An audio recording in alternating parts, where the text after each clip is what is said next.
folks? Bob Mannery here, and you're listening to Agree to Disagree, the flagship, only on A2D Radio. Uncle Sweeps, Nick Delgozzo, the legendary Brian Wilson, and the fucking man himself, Tom Arnone. These three guys from Jersey bringing you real talk with no agenda. You don't like them? Tough shit. It's their show, and they're going to say whatever the hell they goddamn want.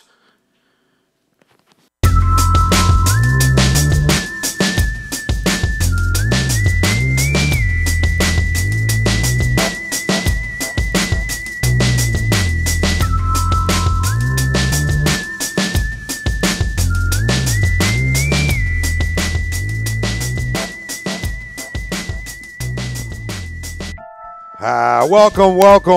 It's Agree to Disagree, only on A2DRadio.com. We are live from the BMW of Atlantic City Studios. BMW of Atlantic City, right off exit 17 of the Parkway. Find them online, BMWofAtlanticCity.com. Sundays, we are brought to you by our certified public accountant. Make him yours, Gibson Mayer LLC. Find them on the web, GibsonMayer.com. Tom Arnone, Nick Delgozzo, Brian Wilson, Rob Povey on the ones and twos. We'll be answering all your questions as well. Later on in the show, we'll have 5 questions with Rob Povey. World Series, I want to say preview because we've already previewed it, but we'll dive into the World Series a little bit. Breakdown. We'll break down. Two, we're like Tom Petty. We'll break down. Big game tonight for both, right? Big game tonight for both. Dodgers got Kershaw on the mound, and the Astros can't afford to lose 2 at home. So big for both. We'll talk about that later on in the show. Around the NFL, our picks against the spread for our degenerates out there. Plenty of you out there trying to load up this weekend. We got you covered. Tons of Eagles, all Eagles. It's an Eagles pregame show. We'll do score prediction, player of the game, talk about how does Big V hold up in his start at left tackle today. Kendricks moved to the middle today as well. How does he hold up? Obviously, Najee Gill will go out to the right, outside linebacker this week, and Nigel will stay in the same spot. But our poll question brought to you by Scanzano Sports. Find them on the web, scanzanosports.com. Is today's game against the winless 49ers a letdown game? Yes, no, LOL, no, it's the Niners. Let us know. Facebook, Twitter, Instagram, YouTube. A2D Radio is where you can find us. The best in the businesses. No notes around. The flagship. Multiple businesses. The bad boys of sports talk. And we're here to answer all your goddamn questions. And let's go. It's a no V-neck fly zone, baby. Let's go. No V-neck fly zone. Let's go.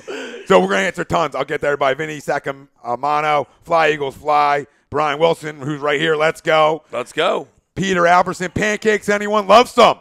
Bob Chiroli, the Roach himself. Bring him over. I'm in here. Let's rock. Resident Roach. Resident Roach, Bobby. Zach Boylan, excited about Ohio State. Lenny Robinson needs some coffee. We got you covered. Swing on over. We got monsters, everything. Joey, Tordaro, Fly Eagles Fly, Lucius, Lion, right? Hell no. We have a great leader. It's not the teams we had in the past without a leader to keep pushing. Carson hates to lose. 42-17. Hashtag on they ass. I love it. Ryan Brodo, hey, guys, it's going to be a sloppy game today, but I'll go 23-14, Eagles victory, and we'll get to everybody else. And Lucius, Lion Ray, by the way, good morning, guys. Hashtag it, no notes. Thanks, Lucius. Sweeps, Wills, whoever wants to start off. Is it a letdown game for the Eagles? Yes, no, LOL. No, it's the Niners. Sweet man? I don't think it's a letdown game, by any means. If you're traveling, you see that more, when you're traveling or with a younger team, and with I don't know, you feel like that offensively aren't very good. You see that more when you're traveling, not at home. The thing that scares me would be, they're going to keep it close. Usually if it's a monsoon like they're calling for, possibly, there's a lot of turnovers, and that keeps a bad football team in the game. It goes either way. I mean, the 49ers can easily cough it up 4 times too. Next thing you know, it's 50-0 Birds. It's a boat race. So it goes either way. But usually you can see that the dog usually hangs around sometimes in those sloppy games, like the weather-related games sometimes. Big dog? It's not Little Mecca? There's no little involved. Well, I was just seeing if you're awake. That's fine. I'm here. Okay, I'm awake. Good to have you. I'll headbutt you. Yeah, Right I now, love that. You want to get show. it really started. There's coffee. There's coffee. There's some coffee. Where you going, Chop? I'm not going nowhere. Where you going, I'm not Chop? going to let a 6'6" guy headbutt me. So, yeah, I am going to go backwards. Okay, anyway. No letdown. No letdown. All right, let's pump the brakes on the letdown. Historically, all right, not even talking to this Eagles team, because we're a really good team. And by the way, San Fran's 0-7. But historically, West Coast teams that travel to the East Coast and play at 1 p.m., They don't play well. All right, this is a 10 a.m. game for San Fran. That doesn't bode well for them. Now, the fact that it's a monsoon, that might hurt us a little bit. But also, they can't stop the run either. So, I mean, let's just pound it. And by the way, we stopped the run pretty fucking good. So let's pound it. Let's stop the run. Let's get after them. I think this game's over by the third quarter. 38-10. I was thinking about the run. The run thing is a huge point too, because it allows you what you're looking for. I think if you're an Eagle fan, I mean, everybody wants to win. I get that. I'm not conceding anything. All right, but if you run the football, what you want to do is get out of here injury free. Yeah. Right. You got a new left tackle. All right. So easy on that. Let's see how he does. If it's sloppy, you don't want to see him slip. All of a sudden, something happens, right? So hand the ball off, punch him in the mouth, play good defense, and then maybe you can get your guy out, some of your key guys out in the third quarter. If you ask me, get some of your guys out of there and see maybe what some other guys can do. In a game situation now, and the monsoon's not an ideal thing, but still, it wouldn't hurt to get Foles in there, maybe to play, a half or a quarter or whatever, just to see what, like I said, just to see some guys on there. You got some guys moving around. It's one of those games where you can get it. It's a get healthy game. Stat wise too, hopefully, and you can also maybe get some guys in there that don't, get a lot of burn. Yeah, I mean, I agree with both sides of it.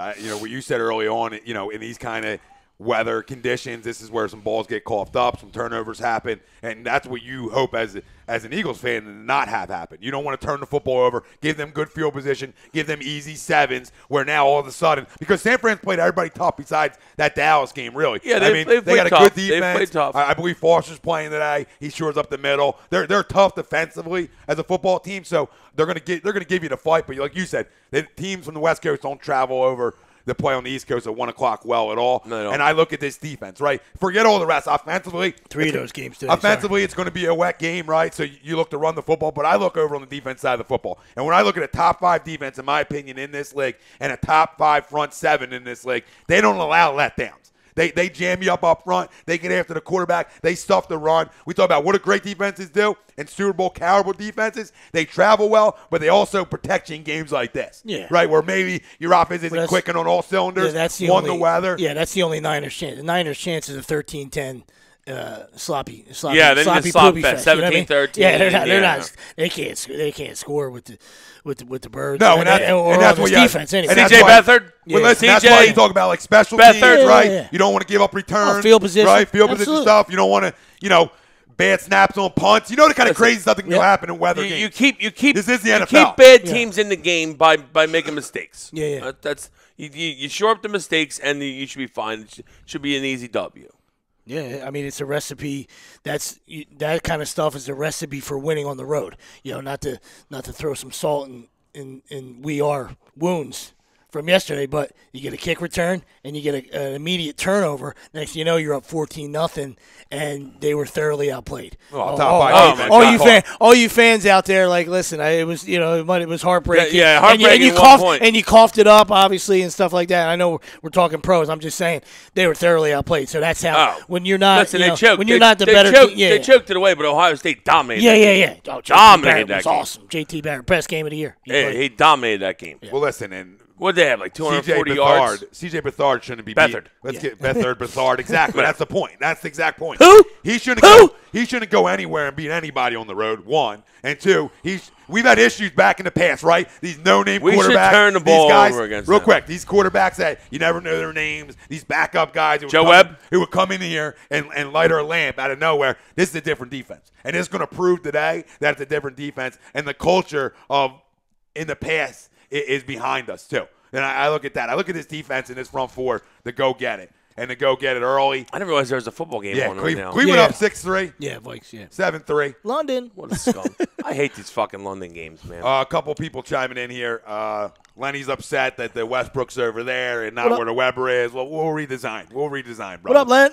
We'll redesign. He wants to know, should he sit Carson in fantasy? I wouldn't. I don't think he can, even if it's pouring out. I just don't think you can. Who's your backup? He said Brady, then yes. Yeah. then yes, you can sit him.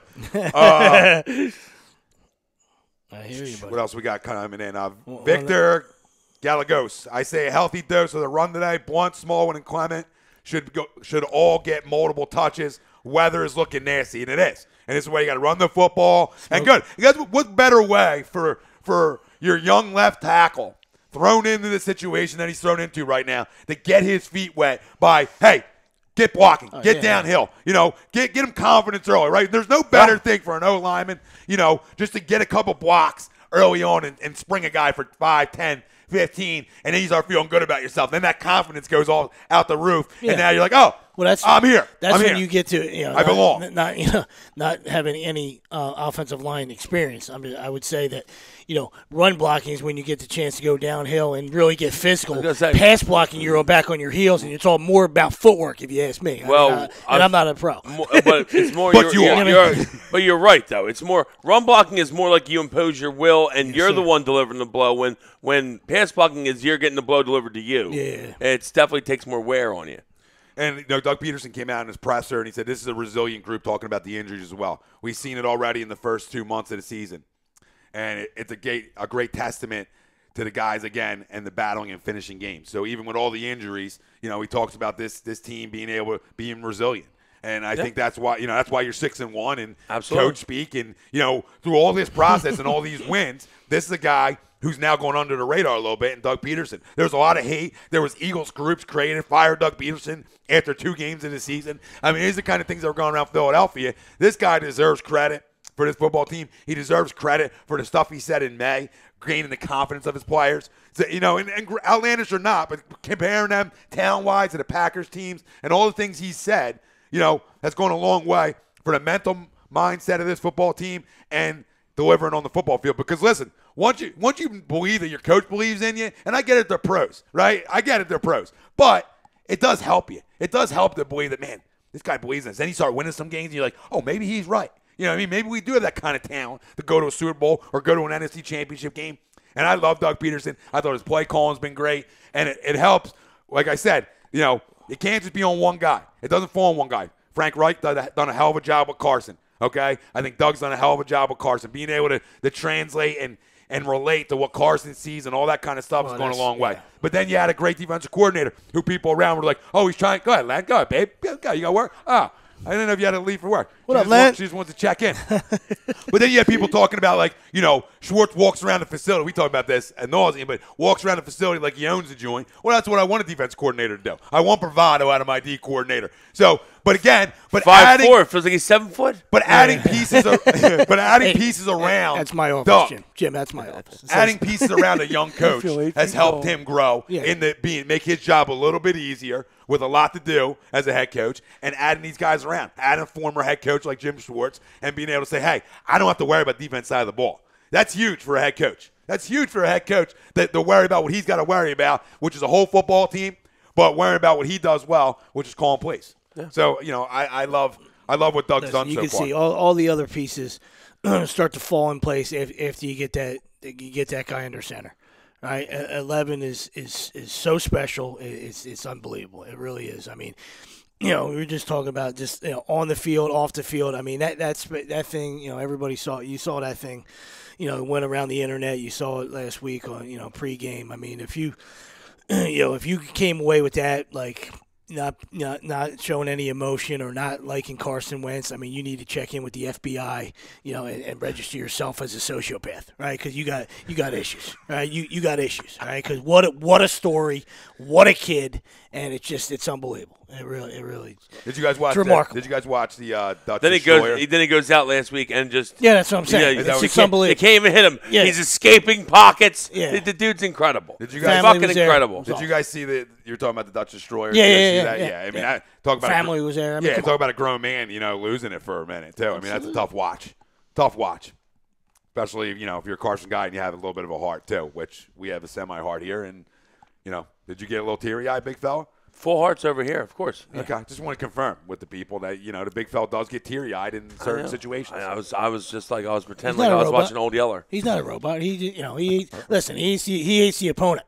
All right, I mean anything to do with the opponent. I mean he'll eat your neck. All right, but Carson's one of your own. He's family. One. He's family. And we're talking about kids. And that's what I'm talking about. Anytime you're talking about kids, come on. I mean, it's off. He's family. This is family talk, all right? Yeah, absolutely. Justin DeFalco, do you know how London games are determined? We're just wondering because we haven't had a game over there yet. Yeah, well, how about when we do, we stab Goodell to death and we don't allow that. You don't want to go because no one wants to go to fucking London. Across the pond. Joey Tordaro, with Darby coming back as soon as next game, when do you think we could possibly see Sidney Jones? I don't want to see him next year. Let him get healthy, man. The way I look at it is our defensive backs have played really well. They tackle well. They've done what's been asked of them, right? Absolutely. So when I look at a guy like Sidney Jones and I look at the Achilles, which is a 2-year injury, to get back to who you are athletically, hey, man, let him redshirt. Let him come back next year fully healthy because one thing, man, is don't put the kid out on the football field if he's going to be a shell of himself athletically too. So I look at it, man, you're loaded back there. Darby's coming back. Jalen Mills, Patrick Robinson, all these guys played really well, man. Let them sit it. Let them sit it. Come back next year. Come back healthy during OTAs and get ready to go. That's how I look at the whole Darby situation. Yeah, there's no rush for Jones. Absolutely. Lucius Lyon Ray talking about Dutch Destroyer. Very emotional for me. I'm a nurse, and it hit straight home. Yeah, it absolutely. was. It was. Because everybody was telling me, did you watch it? And I saw it all around, but I didn't get a chance to watch it. And then Monday night it came on, and I'm not going to lie, the kid was sitting there. I'm locked into it. And, I'm looking over at the dog, and I'm teary-eyed, wondering, am I the only guy around here crying? Can I get a tear from the dog or something so I'm not alone here? I mean, it was tough. Yeah. Zach Boylan, hey, Tom, where are all the Doug haters? Can't seem to find them. Well, they disappeared, Zach. And this is what some of the crumbs around Philadelphia do at times when they can't admit they're wrong. They'll never admit they're wrong. They'll just hate. I got a guy on Wednesday night, Greg. He's Doug hater. He refuses yet to admit that he's wrong. He will soon. Same guy who wants Gabe Kapler. You know what I mean? I'm not trusting your decisions, Cracker. Hope he's listening. Gabe Kapler. Take a little shot. Straight face. He's got a 32 fucking game hit streak one time in his life. He just doesn't want Girardi. That's all. Nick Reed. Got to stay healthy. Fly, Eagles, fly. Yes, sir. Todd Van Rel. What up, Todd? Which trades do you see happening before the trade deadline? Honestly, none. And especially if Big V plays well today. The only thing I could see is maybe a middle linebacker. We talked about it on Wednesday. Perry Riley's out there. Joe Walker's not good enough. Perry Riley's out there who's, struggled in the 3-4 in Oakland last year, but he's a 4-3 guy, and maybe a guy you might take a flyer on if things don't go well today, middle linebacker-wise. Because I don't love Kendricks going over to the middle. It's your only option. But, again, you're hurting two positions for the price of one. But if Najee's good enough, but Najee's better than Joe Walker. So I was going to say, I think Najee can play, and you don't lose too much with Najee in. It puts a huge omen on Kendricks has to stay healthy now. Yeah. He has to, and he's always banged up. He needs to stay healthy because I don't want Joe Walker on the field, so he needs to stay healthy. Joe Walker looked a little lost last week when he was in there. Yeah. I know. I was saying it lightly. With all due respect, you ain't Kuechly, you ain't Sean Lee, big dog. You know what I mean? Like I don't. There's a few linebackers. He's small, he's undersized. Trim the hair a little bit. I mean, he just looks slow. Everything about him to me looks slow, that he doesn't belong starting middle linebacker for anybody. Like, even if you could go, hey, Cleveland, you need a middle linebacker? No, we'll pass on him. I mean, that's how this guy is not a starting middle linebacker. Is he a special teams guy and does it pretty well? Yeah. But some guys are just special teams guys. You got to be real athletic to play the middle nowadays, and I just don't believe he is enough. He is, and two, you're getting thrown into the fire too without really game That's plan. That's probably why you see a lot more dime packages. Chris Kelly, fuck Gabe Kapler. You see a little more. You see a little more dime packages probably out of them. Because that's where they got a lot more help back there. Where they can move some guys around. Lucius Lyon Ray, I agree. We do need a linebacker, and like I said, there were some names, and we do need a Wentz jersey on the wall. Look at Tom. I mean, that's on him. Okay, we gotta get one on the wall. I'm the only guy who's got to buy one. Absolutely, somebody can buy one. Absolutely, you run a station. Okay, I run the station. I haven't got around the Wentz jersey. You got an extra one? No. All right, I don't. Then go buy one, bring it over, and we'll get hung up. Anybody wants to donate a Wentz jersey? We're here for the people. That's how it all works. We'll get that Ripken jersey off the wall. We'll get the Wentz up. That's not how it works. Zach Bowen, I think Eric Ebron is going to get traded to New England. Tell me Belichick wouldn't pull the trigger on that. Who cares? Yeah, I don't care about the Patriots or what they're doing. The only thing that's intriguing that might happen, and I don't know who it'll be happening to, but I know apparently like 4 teams have contacted the Lions in regards to trading for Calvin Johnson's rights, which could happen. Wow. Justin DelFacco. That doesn't even mean that he's going to come back, but it's just the rights. Yeah. So they can call him. Yeah. So they can call him and be like, come on back. Justin Delfacco, Tom, that's a come on, man moment in terms of the Carson. Yeah, it is. Chris Carter would be like, come on, man. And then he would talk about how Kiko Alonso's hit on Joe Flacco was clean. And then they'll talk about how he just doesn't like the Eagles because he was putting drugs in his nose when he was here. All he does is catch touchdowns. Yeah. He did love his cocaine while he was here. He was a big fan. Big fan. Big fan. All right, boys. He had a better Saturday night than he did a Sunday day, I'll tell you that. If you're just joining us, our poll question is today's game against a winless 49ers a letdown game? Yes, no, LOL, no, it's the Niners. Give us your score prediction, player of the game. Type it in if you're over on YouTube. Facebook, doesn't matter. Type it in. Guy gets the score right or closest to it in player of the game. We'll give you a $25 Visa gift card on the house. And maybe I can start saving these 25s and save up for a Carson jersey down the road. Don't dollars around. Sponsored by Visa. Relax a little bit. Well, no, I'm waiting for the call. Aren't we Sports Outlet? Why don't we get them on the phone? We need a Carson jersey fucking stat. Let's go. Chris Kelly, B. Willie looking a little hungover. I'm fine.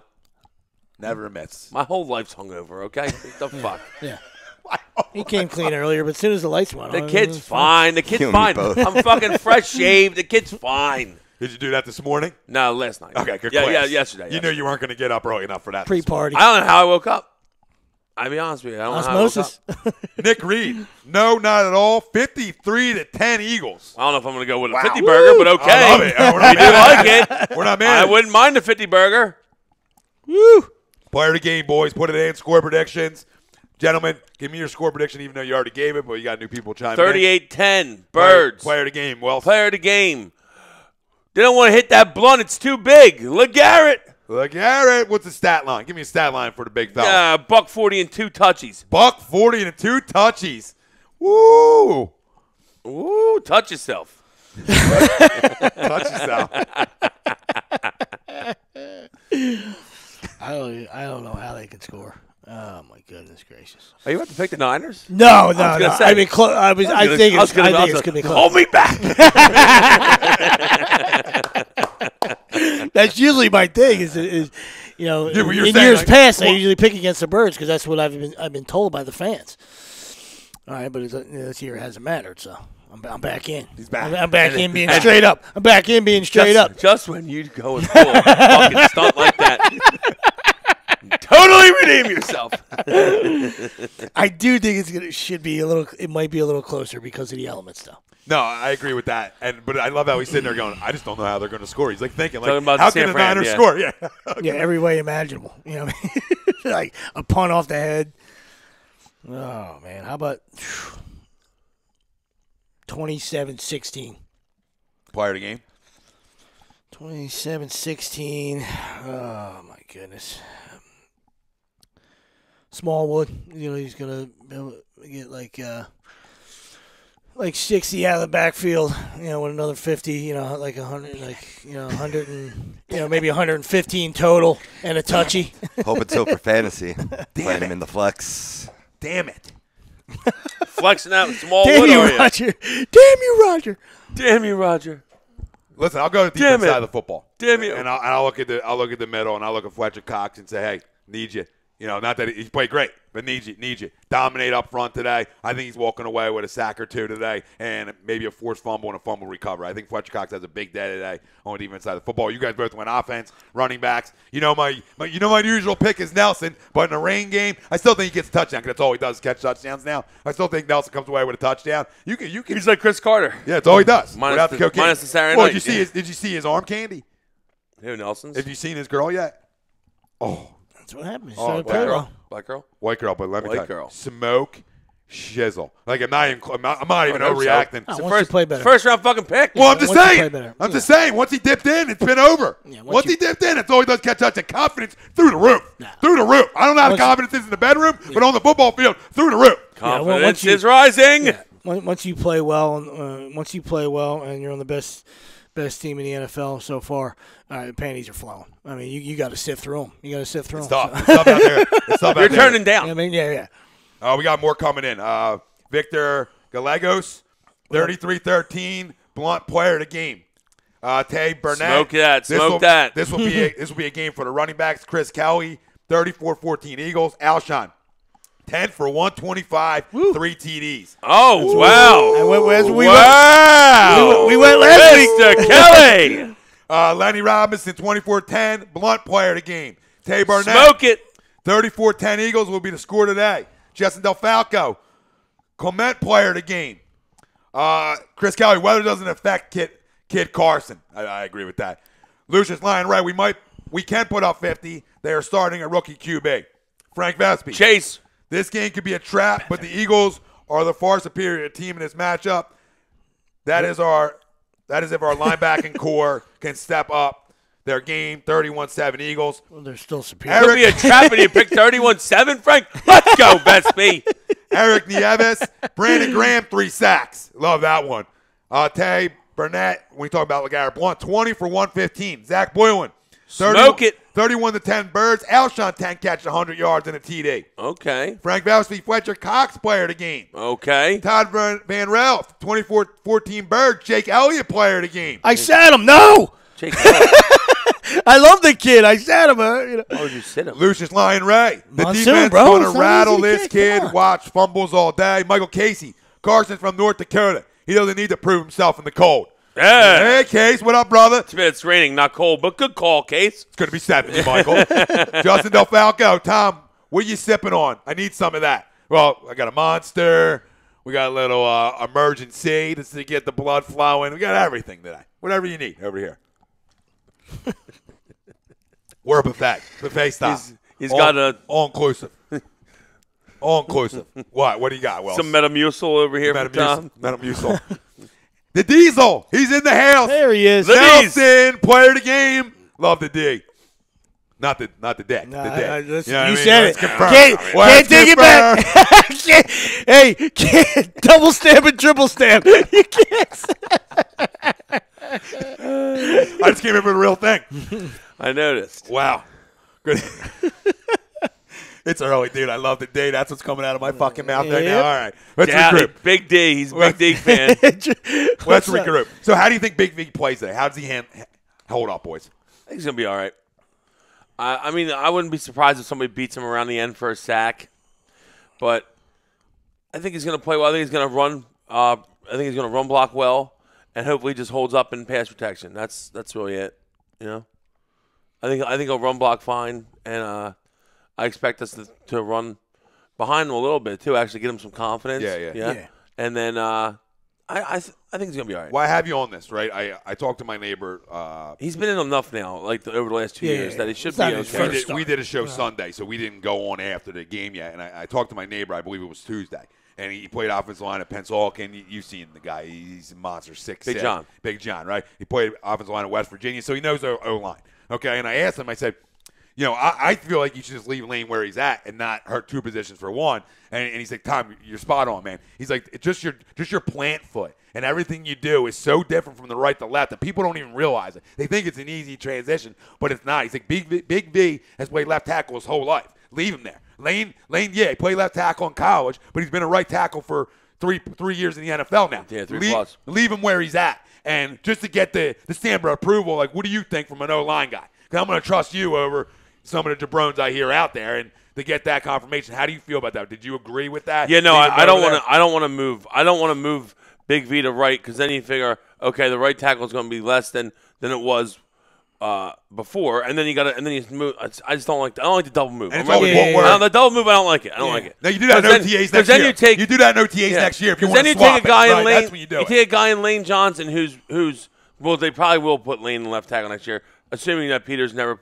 comes back. I don't. He's old. It's probably gonna be tough could be for him to come back. So, but I'm saying, assuming that all for all, Peters is out for the rest of the year, obviously. So Lane, you don't want Lane, who's playing really well on the right tackle, to go over there and play mediocre on the left side. You know what I'm saying? You'd rather have maintain him playing well, and then see what you get out of Big V on the left side. That's just. I understand that it's his blind side, but come on, everyone's watched Carson play. The dude's a magician over there, all right? He's making things happen. Yep, especially like you said, mid-season like that. So if you're going to do it, you want to give Lane a whole off season to mentally get there and actually get there with the footwork and all that other stuff. But I've heard some some guys talking about it.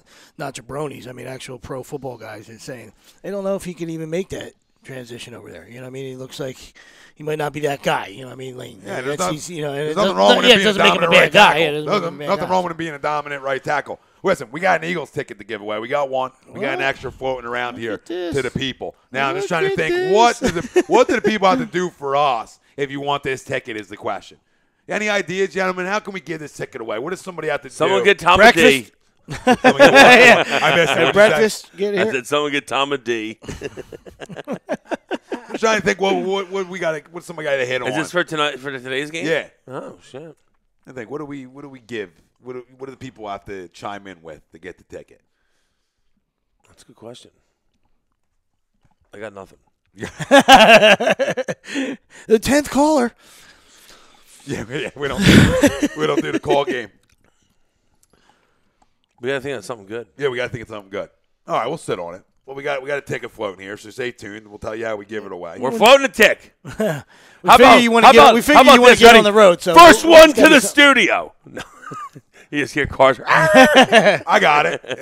Justin Delfaco, this is a good one. Donate a Wentz jersey, and you get the ticket. Oh! Whoever's got a Wentz jersey out there that wants to donate to A2 Day, we don't need donations, but it's a way for you to get a free Eagles ticket. Donate it. We'll put it on the wall. We'll give you love every time for it. But you get an Eagles ticket in return. So first person chimes in here that says they got the Wentz jersey gets the ticket. Done and done. D says dick pics. Keep waiting on the right side because we got Von Miller coming up. Agreed. Lucius Lyon right. Big V said in a tweet or something that he is dedicating his play to Jason Peters. So expect Big V to play with a little bit of a chip on his shoulder. He did say that. I did hear him say that. And Chris Kelly just laughing at Andrew because I wanted some D earlier because I love the big dick. I made a mistake. Choice of words. Semantics. Sweeps. You feel like he holds up well today? Yeah, I think he'll be all right. I mean, he's like Willie said, he's played before, so it's not like, his first start. So you got to get him involved, and if you got to call 5-6 run plays in a row, as long as you're successful. I mean, obviously it's not run three off tackles for no yards. Don't force it, but you like to get him involved with some run plays, get his let him get his hands on some people, and hopefully the foot it's not an insane monsoon where he slips or something and he gives up a real bad sack, but he'll probably give up one. He's not going to put that evil on us. He's not going to pitch a shutout. You wouldn't expect, but we'll see. Vinny Sacamano. He's not going up against Kerrigan. So I just noticed, I was just looking in there, the 49ers have lost 5 games by 3 points or less. Let's not take them lightly. That's what we were talking about earlier. Yeah, they're not a bad team. That's what I was saying about their defense. They are coming from the West Coast at 1 o'clock. That's kept them in a lot of football games that defense has. So, I still haven't gave my score prediction. I'm going to go 24-10, 24-7 in that range. I'll go 24-10. So, real quick factoid about the Niners: in 5 of their 7 losses, score differential of -13. So they've been in close games, but I don't see, despite the weather, how they could compete with the Eagles, who are the best team in the NFC right now. Yeah, I don't know, and that's just the NFL. That's just the way the NFL works. Mikey G, what's up, boys? What up, Mike? Who isn't? Zach Boylan here. Who's better? No, I disagree. Who's better? Who'd you have? He said Chiefs. No, they beat us. I know they beat us, but they beat us at Kansas City. And they also have 2 losses. They have 2 losses. And they've trended. I love the Chiefs. They were my pick out of the AFC early on, but they've trended a little bit downwards. I want to see them rebound. But no, are they a top 3 in the league? No question. Question. Well, they will rebound, and they will doors the Broncos on Monday night. I don't care if it's a division. I don't care. Door time. I think it's tonight. I think it's tonight. Is it tonight? I thought it was tonight. I could be wrong. I thought it was Monday night.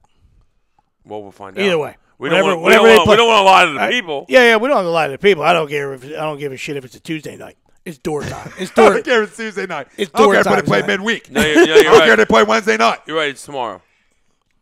I don't care if they play Wednesday night. Pittsburgh, Detroit. Yeah.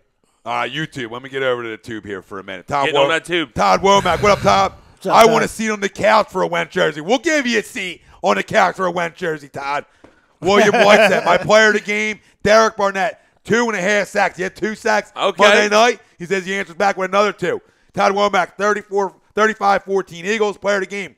Carson Wentz, Pootie Tang. Tom My loves ass the off. Tom loves the D. I'll never be able to run from it. Pootie! All right, and Todd talking about how we really need a linebacker, which is going to tie into what I want to ask you guys right now. Now Kendricks moving over to the middle, right? Najee's going to play.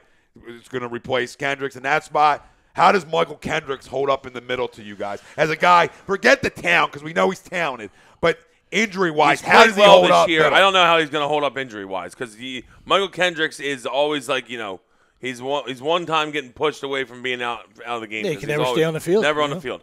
But he has played well this year while he's on the field. I expect him to play well moving forward. I just hope that he stays healthy. Yeah, and I got nothing else I can say about it. I just hope the guy he stays healthy. Todd, we're not picky. We're not picky. Whatever color you got. We're not picky. Whatever color you got, Todd. No, I agree with you because it all started in the preseason. I mean, I'm picky. Even though it was preseason football, Kendricks was fantastic. So and it just continued, and that's all, right into the season. So that's all we were saying all along. Which, the talent's there. Can he stay in the field? Yeah, can he keep it going? Yeah. Listen, I'm a believer in the Chiefs. Like Mikey J says, the Chiefs are slightly better. I'm a believer in okay, yeah, if we played each other last week and they beat us, but the team's lost 2 straight. Okay, they're trending a little down right now. This football team is 6-1. I don't know how. Listen, I don't want to say anything else besides the fact that if you go around the power, and I don't care half these people make their fucking own power rankings. Who gives a shit? But you go around the power rankings through CBS, ESPN, any of them. Guess who's number 1? The Birds. Okay. Yeah. So I got nothing else to say. Yeah. Absolutely. And like I said, as far as 2 losses, I mean, like I said, you can have any analysis you want. I don't really look at it like with the 2 losses, in with the Chiefs, 2 in a row, because I just look at the timing of things. You know what I mean? They had a wounded Steelers team come in and get their first one on them, and just the way it was, just the way lucky fashion, the way they guy's lost. face mask. Yeah, whatever it is. I mean, a win is a win. I don't even go that far. Steelers dominate them always. I feel. Yeah, they play them well, and it was just one of those coming off a loss. Steelers were coming to town. Everybody, 5 picks. It was like so. That was the first one. And then you go to Oakland short week. Yeah. And obviously, team fighting for their lives. So you're going to get the best took every, it took every call and everything to work that out. It took everything just to get that W for the Raiders. So I agree.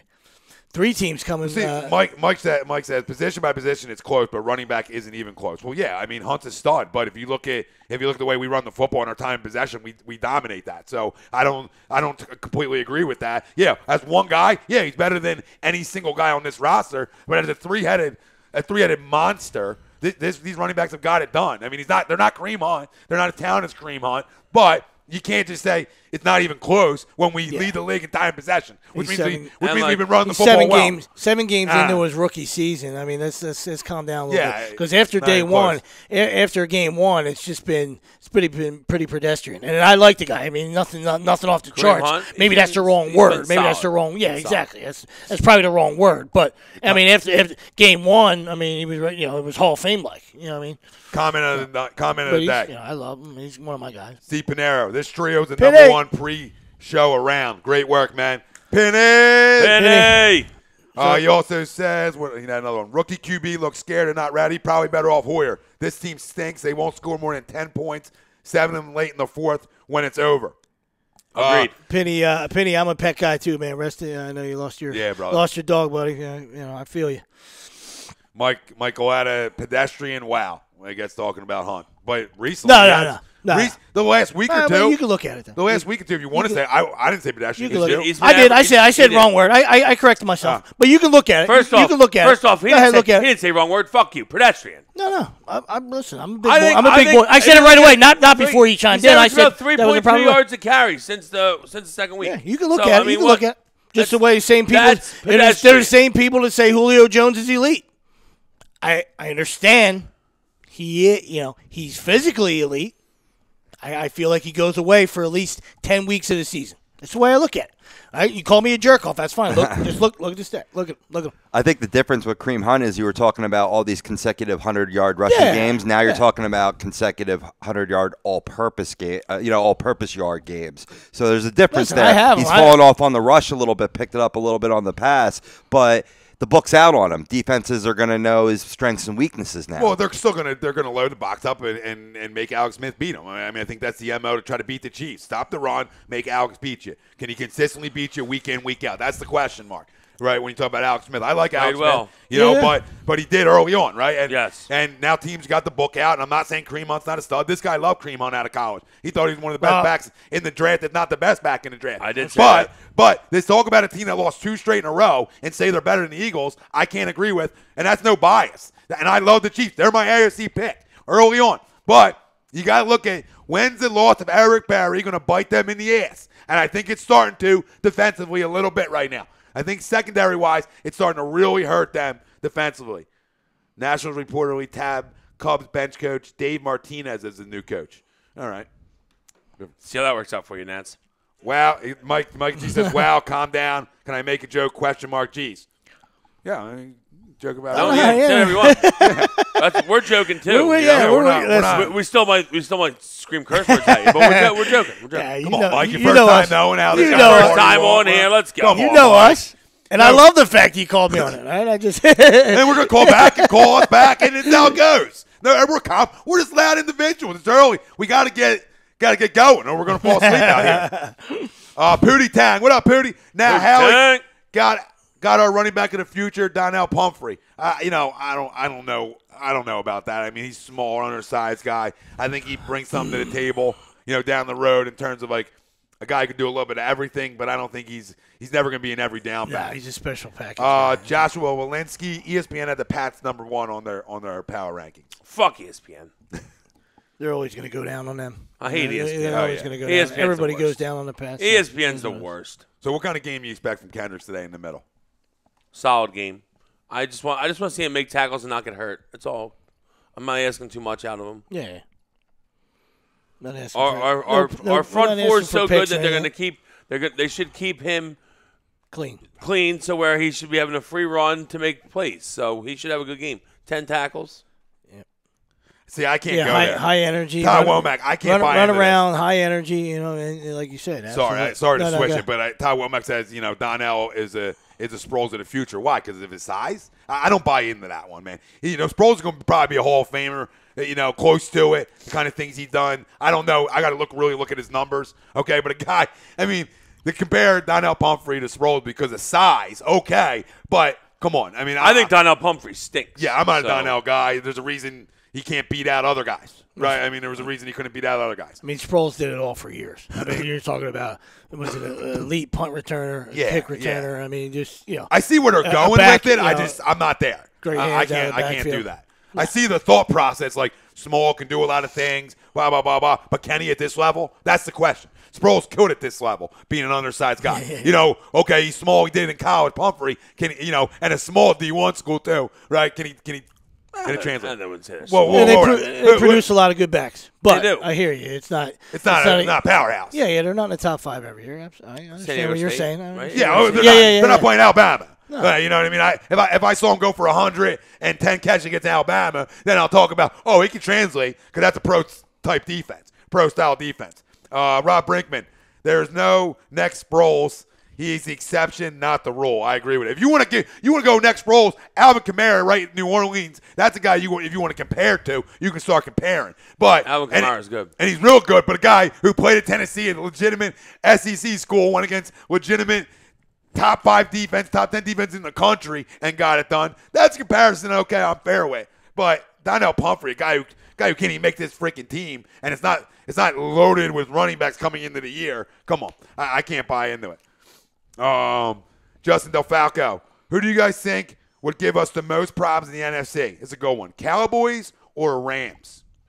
Cowboys. I think the Cowboys.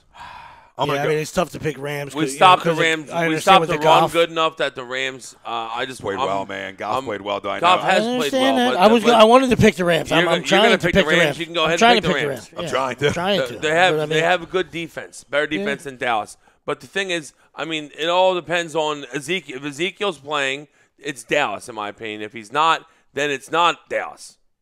So. We're going to see what happens with him in the suspension next week. We're still going to see what happens to him in the suspension. Todd Womack, I thought Nigel was going in the middle. No, he's outside. He's an outside I think guy. he's played so well this year on the outside. Why even move him? Nigel's played well. Rob Brinkman said the Saints are the second best team. I don't know if I say the Saints are second best, but I think the Saints are good. Yeah, that's a very good argument. They're playing great. They're playing good ball. Their defense is playing well. Yeah, that's been their Achilles heel. Marshawn Lattimore is a full-on stud corner, and they needed it. They've needed it for years. Yeah, Can I get confirmation for a long time, the Saints defense has been their Achilles heel, and they're playing well. So two guys claim they heard Pootie Tang and Todd Womack that Nigel was moving to the middle. I was like confirmation on that because I heard everything was Kendricks. Wow. Now they could have switched it up. I don't know. We'll find out shortly. I'll tell you that much. I don't care who's playing middle. Steve Pinero, let's get to the real point. The Chiefs head coach gets outcoached time and time again. They will lose to a lesser team in the playoffs. That's what Andy Reid does. Time's yours.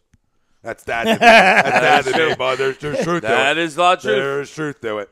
That's bold. I mean, not bold. That's a tremendous statement. And Vinny says spot on too. And Vinny says the Rams barely beat the Niners. Yeah, I hate getting into. I hate comparing stuff in the NFL. Yeah. I hate doing that. Listen, the NFL's the NFL. You got to get wins. It's all about getting wins. I don't care if you win 2-1 or 100-99. It's getting wins. Lenny Robb, what up, Len? Seahawks are the biggest problem. Been saying it for weeks. I don't buy Russell Wilson. I don't buy that offense. I disagree, Len. They can't run the ball, and they have no weapons really. We expect a roll job today, though, because their defense is scary at home. No, where are you playing them? Yeah, where are you playing them? You're playing them at Seattle. Their defense is scary. Like our game at Seattle is going to be a tough game, but we're not going to be at Seattle in the playoffs. So, and Pete Carroll's a fucking crumb. I hate Seattle. I really do. I hate them so much. I hope that they fall off the face of the earth. Rob Brinkman says Seahawks and shit emojis. Seahawks are shit. If you want to, on the offense side of the ball, I'm all about the shit emojis. They should have lost last week to the Giants. The Giants had 40 passing yards in the first 3 quarters. The Seahawks could do nothing offensively, nothing. Todd, let me know if you find it. He said he'll check Jim's press conference again to see what he said about Nigel moving inside. Which I feel like Nigel's better suited on the outside, and so is Kendricks. Now, to me, Nigel's a little more, obviously not a little more, he's more physical than Michael Kendricks is. So I would understand that move. What do you got now? The A's catcher, Bruce Maxwell, who famously took the only MLB player to take a knee, was arrested after allegedly pulling a gun on a female. Oh, class act. Didn't smell that coming. Really worried about those cops. That coming. Worried about those dirty cops, though, huh, Bruce Maxwell? Scumbag. It's incredible. It really is. It's scumbag. I don't know. It's amazing. Woo! Zach Boylan, Seahawks are cocky, arrogant assholes. Richard Sherman is a huge douchebag. Yeah, I'm right with you, Zach. Right with you, Zach. I hate Seattle. Lenny said if the offense gets their shit together, look out. But how are they going? How are they going to? Len, I've been waiting for Russell Wilson to get his shit together for years. They have no weapons. Doug Baldwin, that's it. And Doug Baldwin is he's an receiver. I think he's slightly above mediocre. William Whitesett, Tom, do you got faith in the Redskins against the Cowboys today? I mean, Redskins are fighting for their lives. I think it's a huge game. They both are. Yeah, Redskins need it more because of the division record. Yeah, but they both are fighting for their lives right here. It's in Washington too. I'm gonna go Skins today. That's gonna be a tight I'll go game Skins today in a close one. But can they run the ball? I mean, again, wet conditions, 425 game. Dallas we know can run the football. Is Norman back this week? That's a big question. Yeah, yes, Norman's back. He will be back. Not 100%, but he will be back. I think the key question for the Redskins, though, is that offensive line. That offensive line is beat the hell up. Yeah. So if they don't protect Kirk Cousins, it's going to be a long day. And I'm not even saying that as a fan. No, I'm saying that bipartisan there. 2 guys went out last week, Right, and that could be devastating for them within the NFC East for both of us. Captain Kirk's going to sling party. Got himself a sling party. Trent Williams questionable, and Brandon Scherf is questionable. So I assume if they're questionable, they're playing. They're probably going to play, but still banged up. I know Morgan Moses was banged up every other play on Monday night. So he was. They are banged up front. Trent Williams been banged up all year. So he exited the game Monday night when that game was sort of out of reach. You saw him exit and he could barely walk. So he hasn't even been practicing. He's been a guy who's almost like the Brian Westbrook back in the day. Like, put you in bubble wrap through the week, and we'll get you ready for Sunday. So it's going I'm to be not- good. I mean, I'm this not is ready two to- great offensive lines. I mean, this really is. This is two really good offensive lines matching up in a game with bad conditions. So it's going to be see which one wins it. And then the O-line coach for the Redskins, former O-line guy for the Cowboys. So back in the day, it's a must-have, and I'm not going to jump off them yet. I thought they were the second best team in the division. Washington, so, and I'm not going to let the fact that the Cowboys rolled the Niners and the Skins lost to the Birds, change that right now. But I mean, this is where it is. It's head-to-head. So the Cowboys go in there and make a statement. And like you said, like Willie said, it does all depend on Elliott in the weeks to come. But they go in there today, and make a statement. I could go a long way. It's big for both it's football go teams. away absolutely. And listen, I'd say this all with no bias in terms of my Cowboy hate, but Cowboys are a good football team if they have Zeke. There's no question in that. Now, I think they're a good football team regardless. Now, they're I don't better trust with Zeke. My issue is defensively. I do not trust them defensively, and that's something they got done last year. That's something they did really well last year was on the defense side of the football. I mean, Sean Lee, you just don't know. Right. Hit to the head, and that defense changes like that. The secondary's always been suspect, but what's disappointed me about the Cowboys is they've been getting torched on the ground. The only thing well that this defense is doing is getting after the quarterback. That's about it. So, I mean, this defense can be exploited. And Lenny talking about the Seahawks. They haven't had weapons for years other than Marshawn. They win with D, and that's true. Yeah, but they could run, though. They always could run. They can't run the ball now. They can't run. You watch them play, they can't run. Thomas Rawls stinks. Well, that's been their offensive line. We talked about last year. I said before the season in our NFL preview show for everything, I said that offensive line in Seattle is atrocious, and they're going to get that guy killed back there, who I'm not in love with that guy anyway. I don't think he's a top 10 quarterback in this league. I just don't believe it. Now, he's a game manager type. He's a guy. He's a gamer, too, though. He is a gamer. He makes plays when the game's on the line. I'm not disrespecting Russell Wilson. I'm just saying he's not a top 10 quarterback in this league.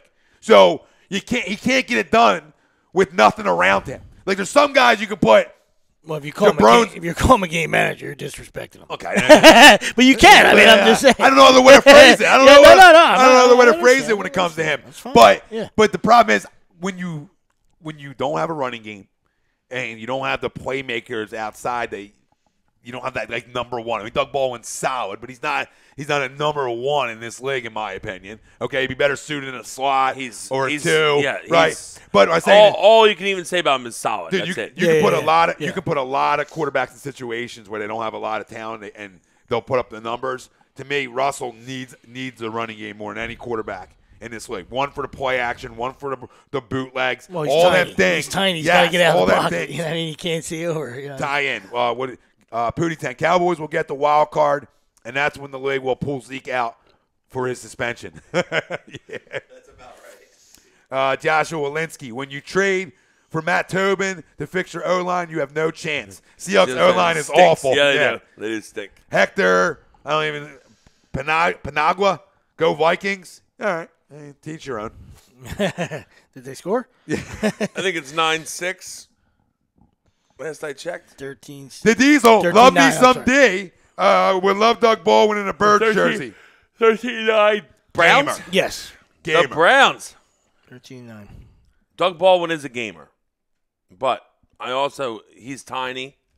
He's not your prototypical number one wideout. He's more of a 2 or a slot guy. Lenny, you're right. I think you hit it right on the head. Yeah, he's solid. slot. I would never take him. I don't like, in fantasy, I don't like him per se, but every year the numbers are wind up being there. He's just one of those guys who are like, you say Slug Baldwin. Fucking Slug Baldwin.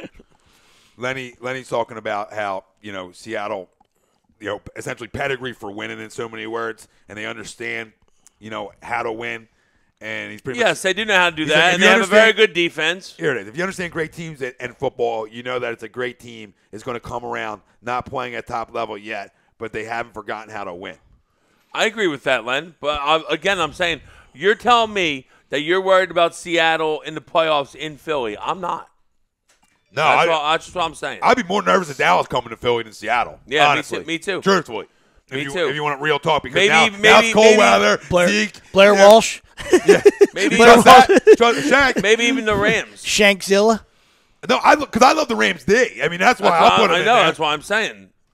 I think I think the Rams' D is very similar to Seattle's D, and then the Rams have better offense. Yeah. So. Yeah, Gurley's an issue. Oh yeah, and Goff's doing enough where he's not losing games. So which is, that's a huge recipe right there. Yeah, when you play defense, you got the best running back per se, or him and Bell in football, and your quarterback's doing enough where he's not making any. He's not losing games for you. Coming out of your mouth over there. He's not losing any games for you. So I do like me some Rams. William White said 2 things I hate: Cowgirl fans and Cowgirl players. Fair enough. Absolutely. Pootie Tang. Watching that Seahawks O-line play hurts almost as much as Colin Cowherd calling Philly sports fans the dumbest fans in the world. Yeah. Well, Colin Cowherd's a fucking squid, so. Yeah, we know all about him. Yeah, we know all about him is right. Him and Skip Bayless ought to go for a car ride together. You know what I want to talk about? No brakes fluid. Right off the bridge. I want to talk about our secondary for a minute, and I want to talk about in years past. We had guys the likes of Dominic Rogers, Cromartie, Asante Samuel, guys who didn't want to come up and get dirty. When I look at the difference of when this defense changed is when you see corners that come up and make open field tackles, but not only come up and make it, want to. The want to tackle is so important in your secondary. That takes you from being 15 or back to 15 and up, in my opinion, having corners who want to come up and tackle. I agree. And that's the difference in this defense this year and even in last year to a point. But guys who want to tackle. Jalen Mills is physical, wants to tackle. Patrick Robinson never wanted to get physical ever. Now he wants to come up and tackle, right? Rasul Douglas tackle as well. I mean, the list goes on of these young guys. Darby likes to tackle. They all want to come up and hit you. Yeah, Rodney McLeod wants to take your neck off. Malcolm, great tackler. So that's the difference when you take a 5-yard run into a 25-yarder, which has been our issue in years past, right? Is that these big gashing runs. And we all remember them, these big gashing runs. And you don't see them as much anymore. It's because these guys want to freaking tackle somebody. And that's what I love about this defense. And that's what I love about the change of culture with this defense. Thoughts on that, boys? No, listen, it's spot on. I mean, especially if you're not, if you're not a dude, like if you're just like a regular good player, good corner, and you're not, the Deion Sanders type. Right? We know how Deion Sanders. We know how Deion Sanders was. I mean, he wouldn't tackle you, if you had money taped to you. Yeah. He wanted no parts of that, no part of that physical game, you know what I mean? So, but if you're just, you're talking about regular guys as a unit, a great unit, to get together, that's what you need. That you need all those pieces right there, not just some individual guys where he's on an island, don't worry about him, in the pass game, but all of a sudden, you guys you start running his way, is he still backpedaling, or is he going to come up and make a play? Oh yeah. So I agree with you. And listen, there's nothing better than having a physical defense. Yeah, everybody part of physicality on defense. Yeah, that's all it is. David Roska, what's up, boys? What up, Dave? Lenny Robinson, I'm nervous about any playoff game I've been through. The Rams, Bucks, Panthers, Patriots. Yeah, I agree. Justin DelFalco, ain't worried about no one coming to Philly but Aaron Rodgers, but there's no Rodgers. Zach Boylan, why people start hating on Jalen Mills, kid, he's a fucking gamer, stud in the making. I love Jalen Mills. I just like what he brings to the table. I like his confidence. He's definitely a gamer. I like Jalen Mills. I think he still needs to tone down his knack for holding. He gets a bad penalty. I feel like when he's in position, he doesn't need to get the penalty. He gets one a week that way. But like you said, gamer. He's willing to go after the ball. He stick his head in there. He does what you have to do to win. He does the little things. I like Jalen Mills as well. Justin DelFalco's got a great one. That's Dawkins mentoring the young guys. I heard that he was out there working with them boys. So. Yeah, guy, you can't talk. If you're going to talk about physicality, on get the big dog out there. There ain't no better guy in the history of our defensive backfield that wanted to tackle more than Brian Dawkins. Absolutely. That goes to Tommy's point. Like we're talking about, the culture, and that's where it starts.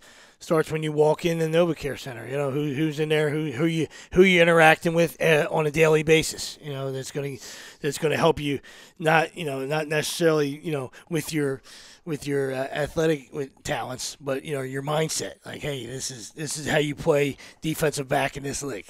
Right? Yeah. I mean, you need that. Yeah. You need to hear from guys who've done it before and Hall of Famers. I mean, guys are going to listen to Hall of Famers. They just will. What is it? Nigel will have the radio.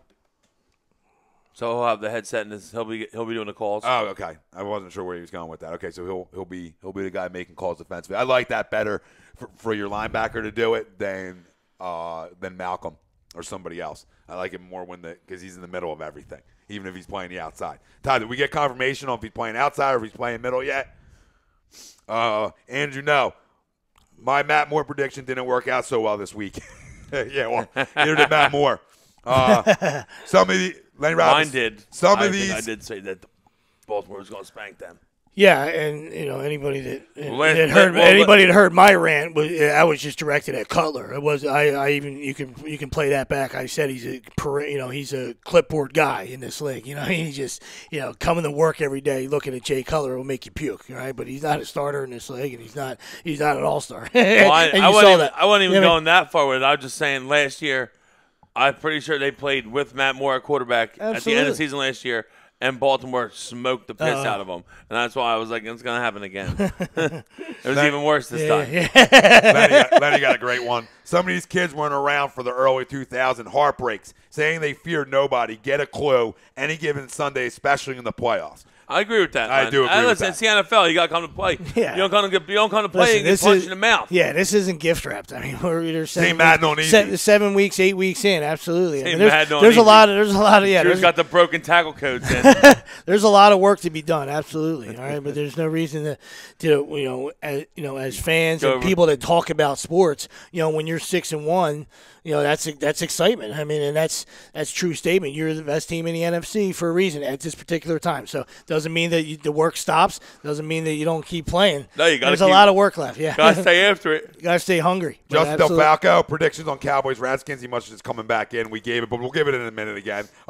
Ralphie D, what up, boys? What up, Ralphie? Family talk now, Ralph. But one of the funny things I You're saw at the table, Ralph. One of the funny things I saw through the week. Sit down, Ralph. He wished Lonzo a happy birthday, right? Good. And he put his own picture in there, like he snapped with the Ball family. With the Ball family, and he's like up like this. First off, it was a ridiculous. I was like, where did you get the picture of you like straining I'll get it right now. It was him like straining his face. Yeah, like he's taking a shit. And he just like stuck it in between LeVar and Lonzo. Guy's taking a dump. like a seal looking for a fish. Yeah, I got you right here. He probably was looking for a fish. There it is. Look at that suit. How can you not like that picture now? Even though I hate Lonzo with a freaking passion. And Ben's better, FYI. In case you didn't know, Ben's now amazing, you know. by the way. If you don't know, now you know. And that's simple. We'll get into Sixers talk later on. But predictions. I got the Redskins winning. I'll go 24-21 field goal. I got to beat the Cowboys. Yeah, I like the Skins as well. 28-24 Skins. I picked the Cowboys before on air, so it's not like I'm against 31-27 boys. And later on, we're getting into our picks against the line for you, for the degenerates out there. We'll be going to about 12:15 today and leading you right up to Eagles football and NFL Week 8 underway. Let's go. And it's underway. What's the score over in London right now? 13-12 at half. Who? The Browns. Wow. Late field goal. They might have to move. Maybe they'll have to move to London. The London Browns. It's the only way they can win games. And is Kaiser starting for them today too? Yeah. He had a 1-yard touchdown. He's like 8 for 12 for 100-some yards in the first half and a touchdown run. So Deshaun move to London. Just gonna say. Yeah, that's what I'm saying. Move everything to London. Go play football. He needs to- Foosball. Go play foosball. Someone give him some fish and chips and some mashed peas. That's great. Yeah, but I think the boys take it today over Washington. I like Washington at home. I just think Dallas is tough. 31-27 boys. 31-27. Yep. And sweeps, what'd you have again? 28-24 Skins. Pootie Tang was at the Sixers game last night. Ben Simmons is a beautiful unicorn. I couldn't agree more, man. In Dallas. Good for you, Pootie. I might have saw you. I think there was like three was, Sixers yeah, guys. That was probably you. Sixers fans, Yeah, I was gonna say when Joel made that. They showed the two guys. They showed the three guys like, yeah. Might have been Pooty. Pooty was out there. Next time, hold up a tank. On the Real grassy knoll, Pooty. Real quick, huh? while we got people in here, and we're talking Sixers for 1 second. We'll talk them later on in the show. But I want to address something I heard last night, and I want to clarify this for the people. Go back and listen to the game if you didn't. Go back and listen. Okay, Joel was out by the 3-point line, and you heard Brett Brown scream, "Joe, get down low." You heard it clear as day. So for the people out there that are saying that Brett Brown's the reason JoJo's not going down low, no, JoJo's the reason he's not going down low enough. Okay, he's the one hanging around the perimeter. Sorry, he had a big play. No. I love Joe. This is not about Joe. End. This is about the hammering of Brett Brown, that he's the one not telling JoJo to go underneath the basket and get down low. When I heard him clear as day yell at him to get underneath the basket. Clear as day. I heard it watching last night's game. First quarter, too. I heard, Joe, get underneath. So, I mean, there's probably a little bit, and there is plays run out there for him to be on the perimeter, I'm sure. But can we just give this guy a break for a minute? Can we just let this season play out? No, dude, you got to let the season play out with this guy. Joking. It's the first time he's had any bit of talent. These guys, these are kids. They need to learn how to gel together. Like, I thought he ran good play calls late in that game from Brett Brown, from my standpoint. When I'm looking at Brett Brown, I thought late in the game, the right play calls were ran. We just didn't execute. I thought the right play calls were ran. I had no issue. They got JoJo under the basket for a big bucket. That was a play call from Wide Brett. open look for McConnell. I mean, obviously you don't want that to be for TJ, but I like that. I like that lineup that was in the end of the game. Dario, it was TJ, Dario, Ben, Joel, and Covington. Oh, got I another like that one. lineup. Yeah. Martin Egan. Brett said it like 3 times in a row, so he sure heard it as well. Which is I wasn't hearing things last night. So I see it all in the group, people hammering him. Like it's on Brett Brown that JoJo's not going underneath the basket. No, he's falling in love with the 3 a little bit too much. Now he made big ones last night. But listen, he's got it. Listen. He's the biggest guy on the court and it ain't even close. He's got to go underneath that basket and dominate. No, I'm not saying he won't, but he needs to. He could be the most dominating guy in the NBA underneath the basket. That's fine. I'm saying to you, it's also it's a great skill set, and it pulls the other center away from the basket when you can step out as a center. And it gives Ben looks. And it gives Ben easy to get to the rim. No. Yeah. And listen, I'm saying there's plays ran where he's supposed to be on the perimeter, and there's other plays ran where he needs to get underneath, and maybe he's not getting underneath quick enough. Okay? Yeah. But, Lenny says end of game execution has been horrible. Yes, as a young team. It has been. But we're young. We got to learn how to win. As a young team, it has been. Yeah, I almost coughed it up again last night. I mean, Yogi's at 96% free throw and he misses the one. Ooh. Justin Delfalco, great show, fellas. Thanks, Justin. Pooty Tech, I think the basketball gods, we got Ben Simmons and not Brandon Ingram. He's got a full season on Ben and looks like he's so much better than worse. He means so much worse, yeah. So much worse, yeah. Like Ben looks so much better. I agree. Yeah. He does. And Brandon Ingram stinks. Yeah, Brandon. They want to compare him to KD. People want to compare him to KD. Knock it off. Brandon Ingram stinks. Plays and rotation have been fine, minus not playing Ja. Got to finish. Yeah, and Sarek, too. I need Dario. I need Dario to get some more minutes. So that's part of coaching. He needs to start that's like part he of did last night, thing, like we talked about. He needs to start. He ain't a 6-man. Don't sell me on Dario being a goddamn 6-man. I don't know. I think he's a starter. I think it's a prototypical 6-man. No, I don't. You gotta get more okay time. with that. You just get him more minutes. More minutes. Yeah. Okay. More burn. But you can't bring. It's not about getting your name announced. Like some guys are. Like you see Jr. You know what I mean? That's a me guy. A me guy wants his name announced. You understand? Yeah. D-Wade's a Hall of Famer. He came in and was like, I'm going to come off the bench. Shut your mouth, dude. It's about when you get in those minutes. If you want your name announced or you want to be the guy there at the end of the game. And Dario was in there at the end of the game last night. I'm fine with that. That's what I want. To me, I thought he had a little more energy starting last night. Yeah, I mean, that's all. It could go either way. Like I said, that's all. You got to know the guy's personality. You know what I mean? Because what? That's so why now he's trying it all. Like I said, in Cleveland, D-Wade said, "I'll sit down, let this little prima donna start already. It makes him happy." You know what I mean? So, that's why if you're Brett Brown early on in the year, you're trying these things out. You're trying these different rotations out. You're sort of seeing, okay, now I can pick and go back and watch tape. Who plays the best together? What 5 out there are going to be my 5 moving forward? And I still need Jared Bayless off the court. And Lenny says, when I see Amir and not Ja, I get hot. No, me too, but I guess what? I like Amir better than Ja. Now we got to accept it, which is terrible.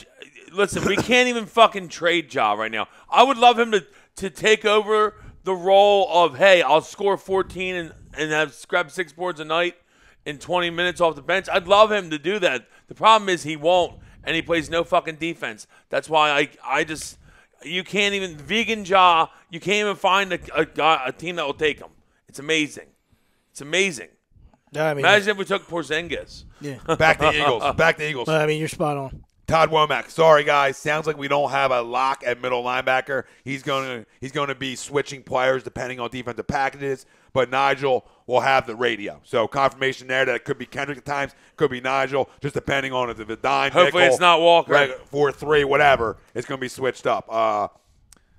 Lenny saying Darius having a confidence problem. He's trying to find his fit with his new team role. I agree with that too, Len. Len, It looks like he's trying to him find and his Ben are way. learning how I to wouldn't play. use confidence. I would use maybe a little worn down from playing so much this summer and just flying in late right before the start of training camp when a lot of these guys were working out together. So to your chemistry point, I completely agree because a lot of these guys were working out all summer together. JoJo, Ben, all these guys were, and he was playing overseas, which is fine. I love him getting his work in because he's a baller. You know what I mean? I love it. But he did fly in the day before the start of training camp. So maybe this summer he stays and works out with these guys, and that chemistry continues to grow. But it's early on. It's 6 games into the year. Yeah. He's So gonna have to do that because you got to get used to a guy like Ben Simmons, who's so special, but he's gonna play with the ball in his hand pretty much the whole game. First off, anytime he's on the court, he's gonna have the ball. All right, so now you got to learn how to play with it. Can we just officially cut fucking Jared Bayless's neck and just get rid of him and just fucking say that Ben is the point guard? When he's on the court, he's the point guard. And More like your other he's point just gotta guard bring in is TJ McConnell. I love Earning TJ it, man. I Earning love it. TJ Earning it. McConnell. Earning it, I've Daddy. been saying this forever. I love TJ McConnell. Yeah. I love how people The like other talk about dude's the guy. gotta This get guy healthy. was a 2-time Pac-10 at the time. TJ McConnell's Defensive awesome. Player of the Year. Yeah. I'm Two-time- talking about when Fultz is healthy, then you get a chance to come back and do your thing. You know what I mean? Oh, yeah, I don't want to yeah. hear no Jared Bells. I'm with you. I mean, No. Yeah, I've Jared seen Bells enough of him. stinks. You know When what I mean? Fultz is healthy, he's your other point. He's your other yeah, point. I I've seen agree. enough of Jerry. But I love what TJ brings to the table. Yeah, you know how we feel about it. But guess what? The thing that Dude's got the biggest heart in the room. when a guy says that my job is to get underneath your skin and bother you and pester you the whole game, they're guys you can win with because he doesn't give up defensively. He gets up in you. He doesn't All allow, up in you. But the big thing is, if people Steals forget, the ball. this guy was a Pac-10 at the time, I believe, not 12. Defensive Player of the Year 2 years in a row. The guy can D it up, and we're in a league where nobody ever played D.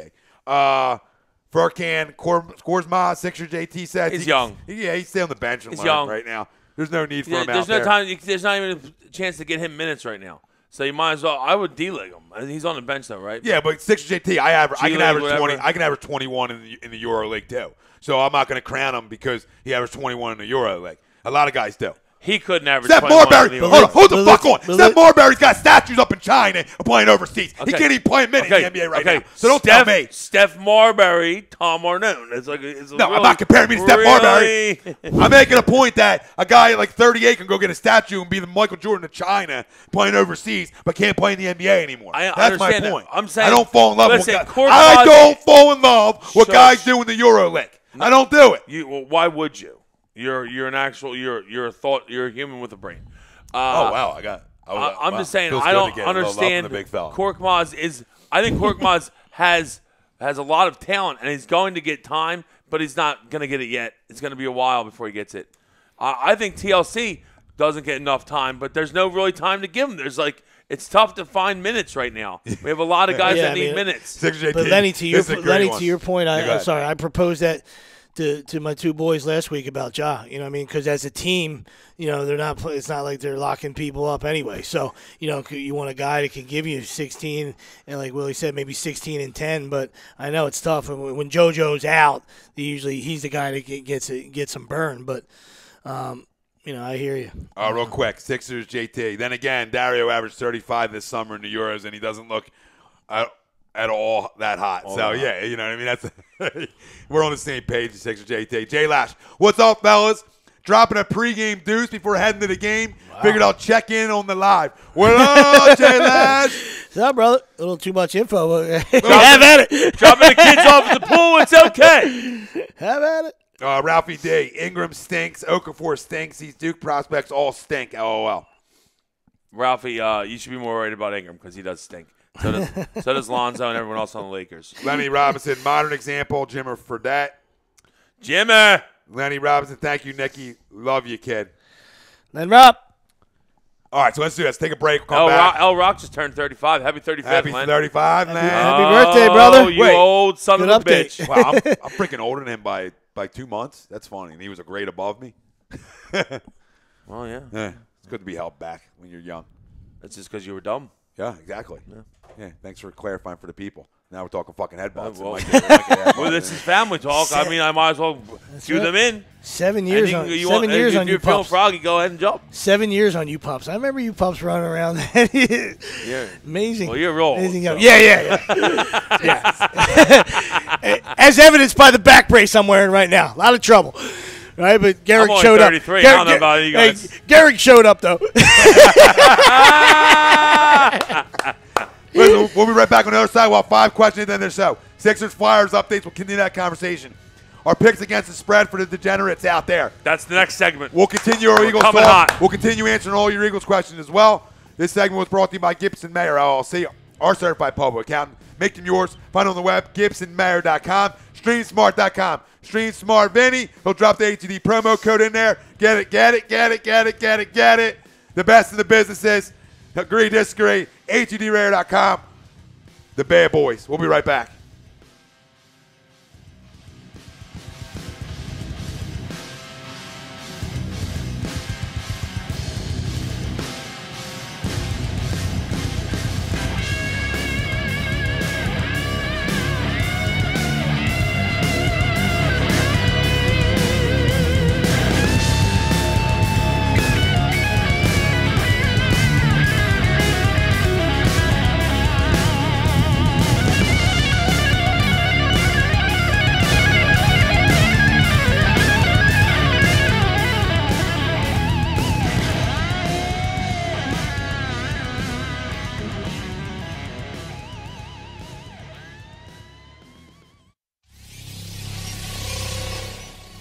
You're listening to the worldwide leader of real talk, A2DRadio.com.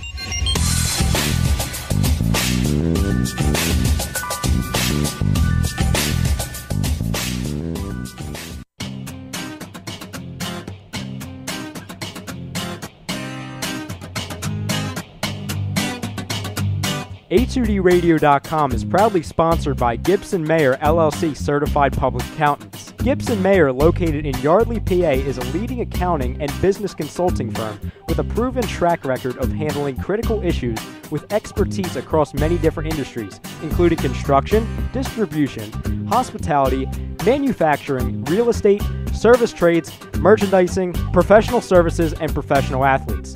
Give them a call at 215-369-3300. That's 215-369-3300. Your initial consultation is always free, and if you tell them that Tom and Mike from AM and the PM sent you, you'll receive 15% off all income tax services completed by February 15th. That's Gibson Mayer LLC Certified Public Accountants, 215-369-3300, or visit them on the web at www.gibsonmayer.com. That's gibsonmayer.com.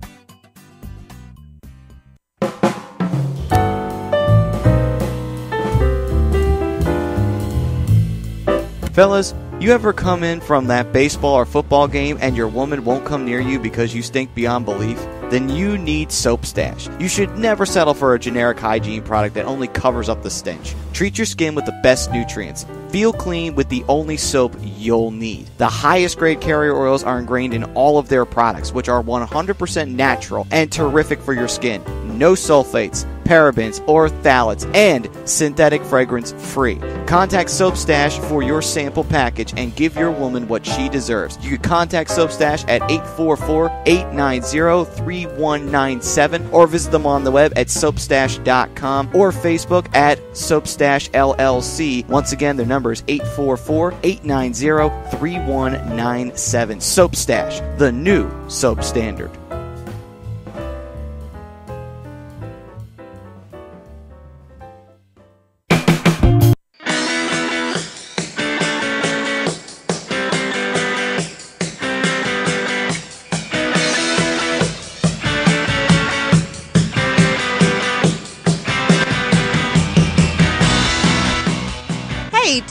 get your skills in shape, then contact the Scanzano Sports Center, located at 5 Carnegie Plaza in Cherry Hill, New Jersey. You can give them a call at 856-889-3434 or visit them on the web at www.scanzanosports.com. John Scanzano offers individual, semi-private, and team training lessons in hitting, pitching, catching, outfield, along with turf rentals. The Scanzano Sports Center is equipped with a 31,000 square foot indoor facility, 4 batting cages, and a 4,000 square foot strengthening and conditioning room. So what are you waiting for? Contact the Scanzano Sports Center today.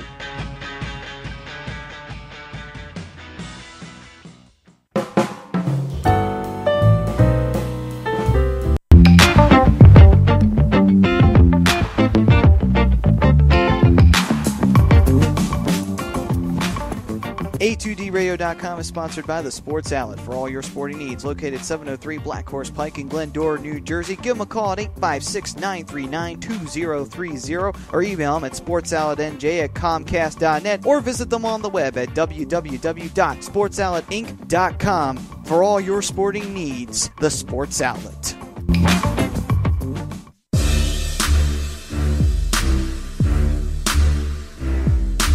You're listening to Bad Boys of Sports Talk Radio. Agree, disagree. Only on, you know what? A2DRadio.com.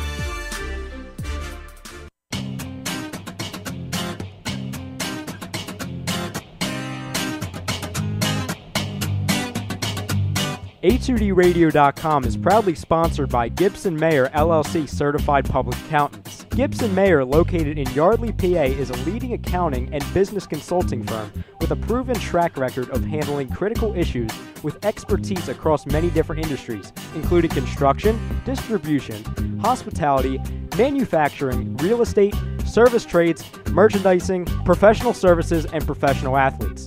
Give them a call at 215-369-3300. That's 215-369-3300. Your initial consultation is always free, and if you tell them that Tom and Mike from AM and the PM sent you, you'll receive 15% off all income tax services completed by February 15th. That's Gibson Mayer LLC Certified Public Accountants, 215-369-3300, or visit them on the web at www.gibsonmayer.com. That's gibsonmayer.com.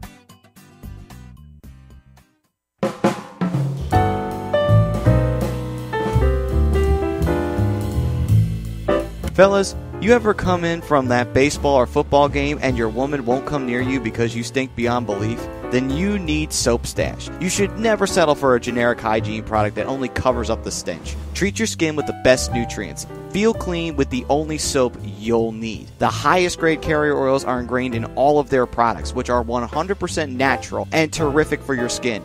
No sulfates, parabens, or phthalates, and synthetic fragrance free. Contact Soap Stash for your sample package and give your woman what she deserves. You can contact Soap Stash at 844-890-3197 or visit them on the web at soapstash.com or Facebook at Soapstash LLC. Once again, their number is 844-890-3197. Soap Stash, the new soap standard.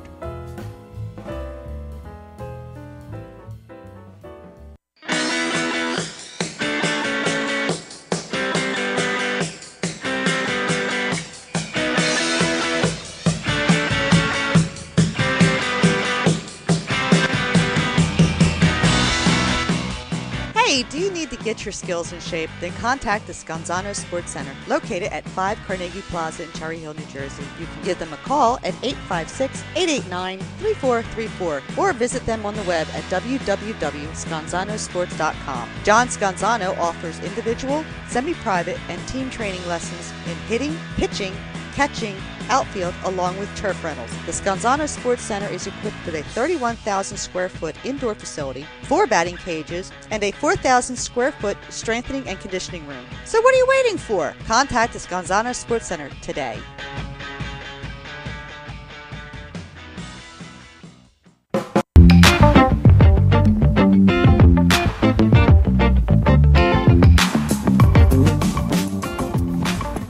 A2DRadio A2DRadio.com is sponsored by the Sports Outlet for all your sporting needs. Located 703 Black Horse Pike in Glendora, New Jersey. Give them a call at 856-939-2030 or email them at sportsoutletnj@comcast.net or visit them on the web at www.sportsoutletinc.com for all your sporting needs. The Sports Outlet.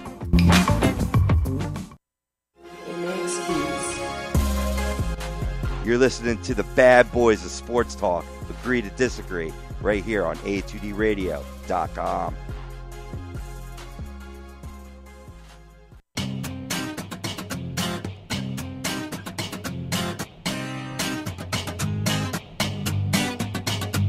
A2DRadio.com is proudly sponsored by Gibson Mayer LLC Certified Public Accountants. Gibson Mayer, located in Yardley, PA, is a leading accounting and business consulting firm with a proven track record of handling critical issues with expertise across many different industries, including construction, distribution, hospitality, manufacturing, real estate, service trades, merchandising, professional services, and professional athletes. Give them a call at 215-369-3300. That's 215-369-3300. Your initial consultation is always free, and if you tell them that Tom and Mike from AM and the PM sent you, you'll receive 15% off all income tax services completed by February 15th. That's Gibson Mayer LLC Certified Public Accountants, 215-369-3300, or visit them on the web at www.gibsonmayer.com. That's gibsonmayer.com.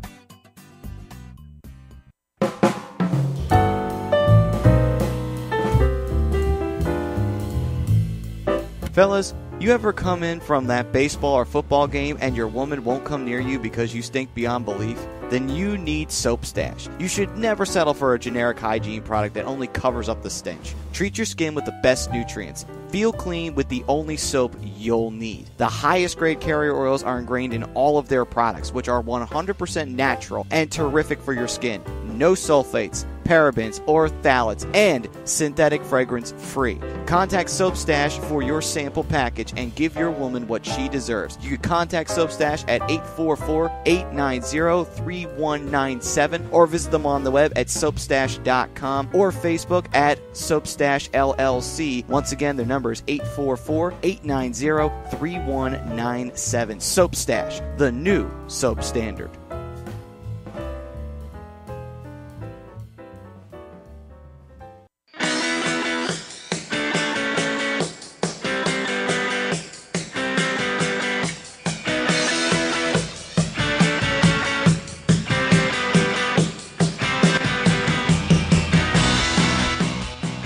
Do you need to get your skills in shape? Then contact the Scanzano Sports Center, located at 5 Carnegie Plaza in Cherry Hill, New Jersey. You can give them a call at 856-889-3434 or visit them on the web at www.scanzanosports.com. John Scanzano offers individual, semi-private, and team training lessons in hitting, pitching, catching, outfield, along with turf rentals. The Scanzano Sports Center is equipped with a 31,000 square foot indoor facility, 4 batting cages, and a 4,000 square foot strengthening and conditioning room. So what are you waiting for? Contact the Scanzano Sports Center today.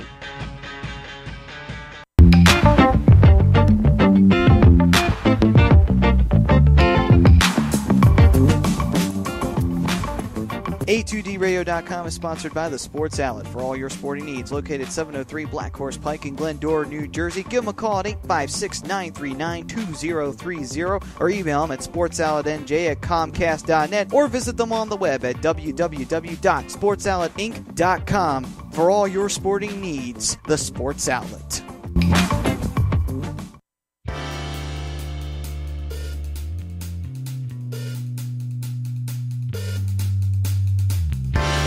You're listening to Agree to Disagree, only on A2DRadio.com.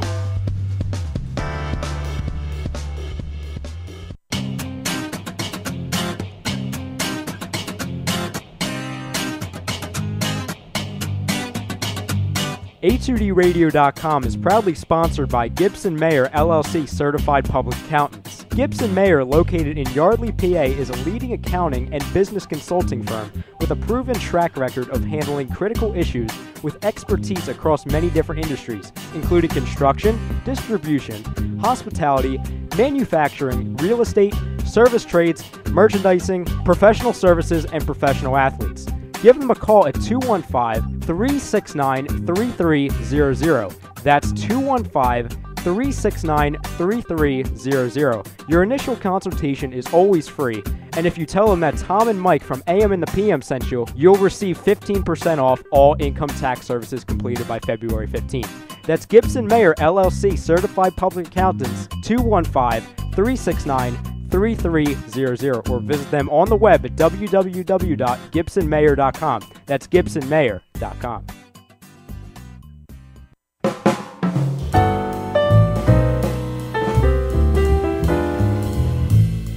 Fellas, you ever come in from that baseball or football game and your woman won't come near you because you stink beyond belief? Then you need Soap Stash. You should never settle for a generic hygiene product that only covers up the stench. Treat your skin with the best nutrients. Feel clean with the only soap you'll need. The highest grade carrier oils are ingrained in all of their products, which are 100% natural and terrific for your skin. No sulfates, parabens, or phthalates, and synthetic fragrance free.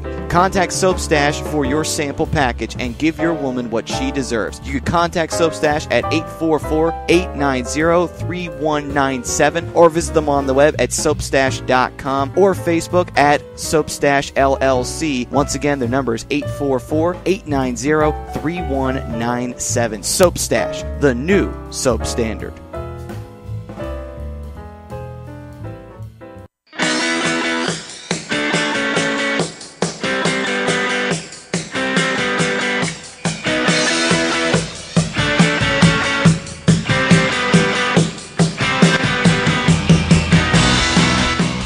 Hey, do you need to get your skills in shape? Then contact the Scanzano Sports Center, located at 5 Carnegie Plaza in Cherry Hill, New Jersey. You can give them a call at 856-889-3434 or visit them on the web at www.scanzanosports.com. John Scanzano offers individual, semi-private, and team training lessons in hitting, pitching, catching, outfield, along with turf rentals. The Scanzano Sports Center is equipped with a 31,000 square foot indoor facility, 4 batting cages, and a 4,000 square foot strengthening and conditioning room. So what are you waiting for? Contact the Scanzano Sports Center today.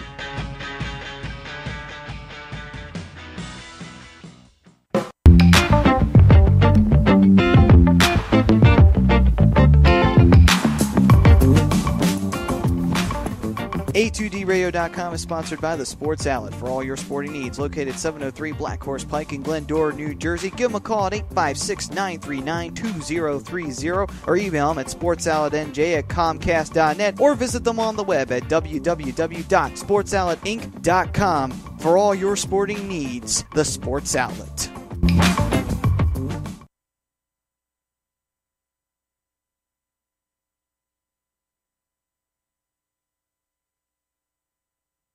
Folks, Bob Mannery here, and you're listening to Agree to Disagree, the flagship, only on A2D Radio. Uncle Sweeps, Nick Delgozzo, the legendary Brian Wilson, and the fucking man himself, Tom Arnone.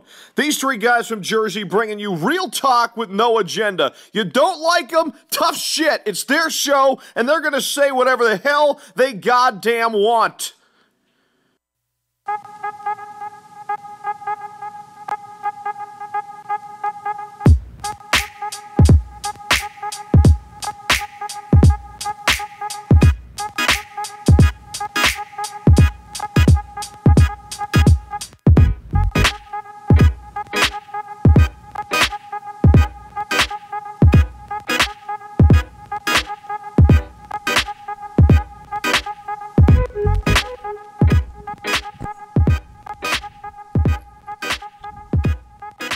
Bad boys, welcome in, Agree to Disagree, A2DRadio.com, live from the BMW of Atlantic City Studios. BMW of Atlantic City, right back to exit 17 in the Parkway. Find them online, BMW of Atlantic City.com. Tom Arnone, Nick Delgozzo, Brian Wilson, Rob Povey on the ones and twos. If you're just joining us, now every Sunday we are brought to you by our certified public accountant. Make them yours. Find them on the web, GibsonMayer.com. What up? Our poll question. Great one today. Because, you know, it's the NFL. You never know what you're going to get week to week. It's today's game against the winless 49ers, a let-down game. make sure we're clear. A let down game. Yes. The proper term. The proper term is trapzilla. Is it trap game. Trap game. I don't like to call a home game a trap game. That's why I said let down. Oh yeah. You know what I mean? Because it's you're at home. It's not a trap game. A trap game is an away game between two good teams. Yep. Yes. No. LOL. No. It's the Niners. There's your answers to the question. Let us know Facebook, Twitter, Instagram, YouTube. A2D Radio is where you can find us. We'll be answering your questions as well. Score, prediction of the game, player of the game, all that. Chime it in, type it in, YouTube, Facebook, wherever. And guy who gets close to it wins a $25 Visa gift card. And I almost said 50 by accident.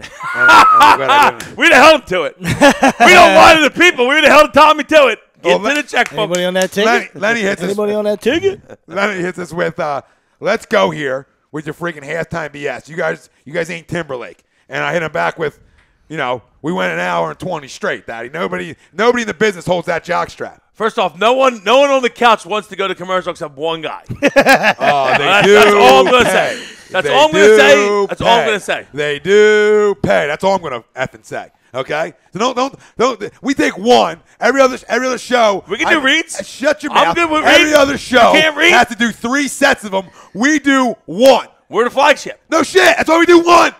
We shouldn't can't do do one. none. We shouldn't do one. I'm here for the people. I'll talk for 3 hours straight. I'm here for the people. You don't know nothing about the people. I'm the people's champ. I'm going to be the Rock. You should be the Rock. Without the bot. Do you smell what Willie's cooking, boys? Absolutely. You don't want to smell what Willie's cooking. It's a 7-1 fucking team is what I'm cooking over here. The pot's cooking, Tom. Where are you at? You're outside in La La Land. This guy got the cauldron. He's got the cauldron going. The witch's brew. It is Halloween. Breaking Bad over here. Halloween. You don't want to smell what he's cooking. Oh, here we go. It's like season 4 of Breaking Bad. You want to smell what he's cooking. Jesus Christ. There they go. Then he goes, I love you. It's got to bust balls, though, boys. No, and I love that you guys want us back so quickly, man. I love that you want us back. But I got to treat the sponsors to what's right and give them their commercials and get back. Dude, hour freaking 20. Name somebody, because I know for a fact there ain't nobody on the dial going an hour 20 without commercials. I know no Sirius or all the other bullshit. They ain't going hour 20. I know podcasts ain't going straight hour 20. So only one group. Give me one that goes 20. Forget about an hour and 20. Goes 20. Yeah, any shows anymore go to commercials so mad quick. Stop puffing. Does VNAC? The people want us for 3 straight. VNAC going to Google Hangouts going hour 20? No, he don't. No, he don't. He stinks too, by the way. He flat out stinks. Who are you talking about? Don't worry about it. I don't give names. You want me to give a name? You want me to tell you his name? No. Exactly. But stop bringing him up.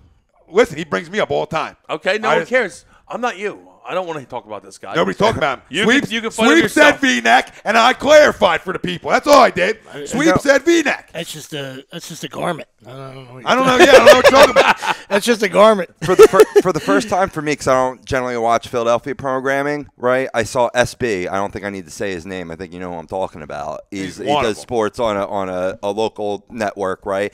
He fucking sucks, dude. He is the most fraudulent, cheesy motherfucker that I've ever seen. He is cheesy, and he reads off a teleprompter. Hence why people don't know. The Pope just came in hot, in case anyone was wondering. People don't know. No notes and the best in the business isn't me making up shit. It's a shot. And that's from day one. Nobody knows the hidden agenda, how we roll over here, how the big boys take care of things. We just throw little shots in after every goddamn video. Right. How are you? That's all. Okay. Let's bring it in. Let's bring it in. You know, you bring it in. You bring it in. You got a big game today. Go 7-1. Guys are jacked up. One block. Let's bring it in. Come on, Big V. Let's bring it in. Yeah, Lenny goes. He's not moving me. Lenny goes, your commercial breaks are fine, bro. Gives me a chance to make sure my kid isn't covered in marker or glitter. We're here for you. We're here for Layla. We're here for the kids. Seriously. First off, let me wish my dad and mama both happy birthday because their birthdays are on the same day, which is amazing. Happy birthday. My mom's 65 today. Happy birthday, Big Chris. Everybody knows Chris and my dad. And my dad's 62 today. So their birthdays on the same day. Yeah, isn't that crazy? That's outrageous. It's funny. You know, I always got their anniversary and birthdays mixed up because both are on the same day, essentially. You know what I mean? So I was like, wait, one's in August, one's in October. Wait, because both, if they were separate, it'd be easier to distinguish when I was younger. When I was young. No, when I was young. I'm talking about like you don't know your parents' birthday, and it's the same day. You don't even need to know 2 dates. You only need to know 1 date. And you don't know. I'm talking about right now, you effing jackass. I'm talking about when I was 7, 8, and 9.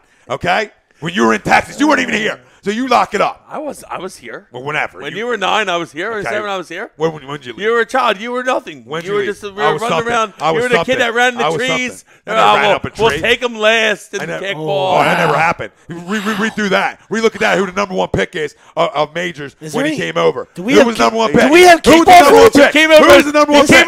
Hold on. Do we have kickball footage? He was wait. I didn't forget my parents' birthday, Wait. Jesus. Let me go. Wait. You got to now. He comes over for Majors baseball, right? He's number 1 pick. He was number 1 pick. He's declined to mention that most of these kids getting drafted are 9 going up to the majors. He's coming in as a 12-year-old. Of course, you're number 1 pick. We got a 12-year-old coming in. I wasn't 12. Yes, he was. I was 11. Easy. Hello. Okay, he was 11. Jamarcus. No. Easy. Yeah, you're right. I was a workout monster. Listen, it was an indoor thing. Workout It was an indoor thing at Haviland Avenue's gym, right? Haviland Avenue's gym. And I impressed. Shorts and tee? And Lions was trying to change their culture, and they did because I changed it, grew it for the guys who went and won after I moved up to the senior league. It was a bad program. They won after he got out. They got rid of Who got the team Who got a cancer, goddamn ring? Don't you and get they cute won. with me. They Don't were get good cute. when I was Don't a get kid. cute with this Cancer couch. Don't get cute with this couch. We all have a ring on the couch. Okay, so don't get cute with the couch. Don't act like I don't win. Okay, don't act like I don't win when I step up to the table. All right, you seen big hits, so you lock it up for a minute. All right, always trying to take goddamn shots. I was 11. I put on a great showing. What do you want me to tell you? I did my job. My bad. I had Pat Holiday kicking balls on ground balls to the outfield, and I yelled at him and got benched. This isn't soccer. Let's go. When I was on the mound, I was eating because I was getting hit around a little bit, and I think it was getting You easy. weren't a pitcher, though. No, I wasn't a pitcher. But 11 years old, everybody's an arm. Yeah. Everybody's an arm. No, they didn't put me in the right spots. We didn't practice enough. I mean, what do you want me to tell you? I know why. I was 11. But the culture was changed. A little fire, a little energy, and guess what? This kid sets it up. He has to leave. He's 13. He can't stay. And boom. Next thing You know. tried, for I sure. tried. Yeah, I don't got another year. What is this? Eligibility? Big field? I didn't play when I was 10. I thought I get 3 years. Did I get 3 years? It's this big field bullshit. Then he goes, I moved into Willie's house. True story. Yeah. Yes, he did. Boy. That is a true story. Terrell, Tommy, you don't know. Do you know your birthday? Yes, I do. September 14th. Thank you. You're a problem, Terrell. You're a flat-out freaking problem. I said, and I'll say it again, when I was younger, You would mix up their. I would mix know up what their you're anniversary saying. and birthdays because it was the same It's dates. still terrible. No question. I was a terrible human being when I was 7. All the way up to like 26, I'd say. You know that. Listen, you know that. You know the MO, buddy. Anytime that your head is on a tee, he's going to take a shot. Oh. Shoot away. Is that Tommy's head? You got to avoid the tee, buddy. I'm going oppo. I try to stay You got to inside avoid the tee. it. I always try to stay inside it. Oh, we like to have fun here. Yeah, absolutely. All right, let's great. go. Let's go to our best picks. Of the All right, day. real quick for the people. Against the spread, by the way. Real quick. We're here for the degenerates. Real quick for the people just tuning in. Just your Eagles prediction, player of the game, real fast. Run through it. I don't need more than 38-10, player of the game. Smoke that blunt. LeGarrette. Sweepsy, one more time for the people. 27-16 Birds. Smallwood. 24-10 Birds, late touchdown, and I went with Fletcher Cox on the defense side of the football. Offensively, I'll go with my guy again. I'll go with Nelson for another TD. Started the day with some D, and you finished it with some Cox. Nice. Well done. My man. Were you sitting on that for a while? I mean, how long was that sat on? Was the break helpful then? The break was helpful. Oh, my God. It's right here. It's right here. You just get cornered in. It's all about. It's good. You corner a dog and find out what he does. It's all about timing. That was the best one of the show. That was hands down the best one of the good. show. You know, I'm willing to admit to it. Even if it's a shot. Even if it's a You shot. just won't give me any props Excuse me? ever. That's all. What happened? He just would never give me any props ever. So of course. No, I give you props all the time. You just don't. No. I never to you. I don't want. Like I'll give props to other people about you, but never to you. That's Makes fine. sense? I'm fine with Like I love him outside of him. Makes sense. Like, when we're talking, I don't love you. But I despise you. if you put us at a table without you Oh. there, I'm talking great things about you. Oh, I'm saying great things. You're number 2. That's why I hate you. I'm number 2. All right, let's get Against the spread for the degenerates. Yeah, against the spread for the Let's lock it in. for the people. Bring it back. All right, you want to give them off like you do? Ooh. Well, hold on. We're gonna run through the whole game. No, The just whole. I was gonna say whole slate. By the way, I Minnesota Really 21-16 good. lead. Yeah, we can run through the slate. Let's go. It's quick. Yeah, go ahead. Quick against the spread. Ready? It's three of us. Okay. Chi-Town at New Orleans. Saints laying 7 in the hook. Well, when you throw 4 times the week before, or 4 completions you complete the week before, and you somehow win a football game, I can't buy into that 2 weeks in a row. I'll go Saints at home cover. Yeah, give me the Saints. I'm going to take the Bears. I don't like the game, though. I wouldn't bet it. Yeah. Atlanta at the Jets. Atlanta minus 6.5. Who are they giving anybody points to? Tired of the Falcons. These guys been saying it forever. I kept giving them passes, and you're waiting for that shoe to drop. In a sloppy monsoonish game, give me the Jets plus the Pintos. This is one of my picks of the day. Hop on, Willie's back. All right, let him take it. Let me take it to promised land. Ride the Jets here by the hook. Okay, ride the Jets. Are you kidding me? They stink. Atlanta stinks. All right, they do. Jets getting 7 at home. Oh, I'll ride that all day. This is my only playing devil's advocate with it for this week alone because of the weather conditions. No, I'm not saying I'm taking Atlanta. I'm saying the only way I could see Atlanta covering is now they're forced to run the football with them backs. And that's the only thing that I could see them covering on is having to go back to having some power football with them guys who can flat out get it done when they get the ball in their hands. So that's the only way. But I like the Jets defense a lot. I think they're going to put up a fight. I think Atlanta might come away with the win, but I'll take the Jets. Mine's plus 6.5. McCown's throwing the ball. You know what I'm saying, though, Yeah, about Atlanta's offense? These two teams have been playing like garbage, so let's see how this one works out. Tampa at home against Carolina. Tampa is minus 1. Slop fest that game. I'll go Tampa. I hate the Panthers, so I might lean on the Bucs. I'll go myself. Tampa. My goodness. Give me Tampa. Yeah. But I don't know how that game's going to play out. Yep. All right, our Birds currently sitting at minus 12.5 at home against San Fran. Give me the Birds all day. Niners. I haven't bet the Eagles all year because I feel like I don't want to jinx it, and I'm not going to start now. But I would bet the Birds today. Niners. What was 12 and a hook. Well, I got 24. Squid. 24-10. I'll take Eagles to cover. Yeah, absolutely. All right, Buffalo at home against Oakland. Buffalo minus 2. Buffalo. Another one of those teams, a West team coming east. Give me the Bills. Still don't know why they traded one of their best defensive tackles when you're still in it. For a 5th or 6th round pick. But I agree. I also take the Bills. Bills. We're all in agreement. Cincinnati minus 10.5 at home against the Colts. They feel like you shouldn't be giving anybody 10.5. No, they shouldn't. Give me the Colts. How dare you give me the Colts. 10.5? Yeah, give Colts as well. Give me the Colts, yeah. Hooker out kills. Hooker out for the Colts for the year kills them. You know that hurt the defense that has revamped itself. It kills them. But since the line Brissett's just not good enough. The line's weird to me. I'll go Bengals just because that line.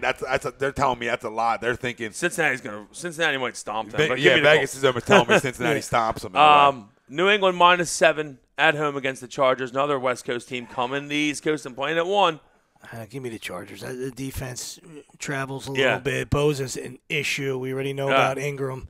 Bosa's fantastic. They can run the ball. By the way, his brother's been a bit of an issue. I didn't realize his brother was as good of a player. His dad pisses excellence. His dad just stands up. They look like fucking twins. I was like, is that Joey Bosa out there playing for them? Yeah, Mr. Bosa, great job with your bean sack.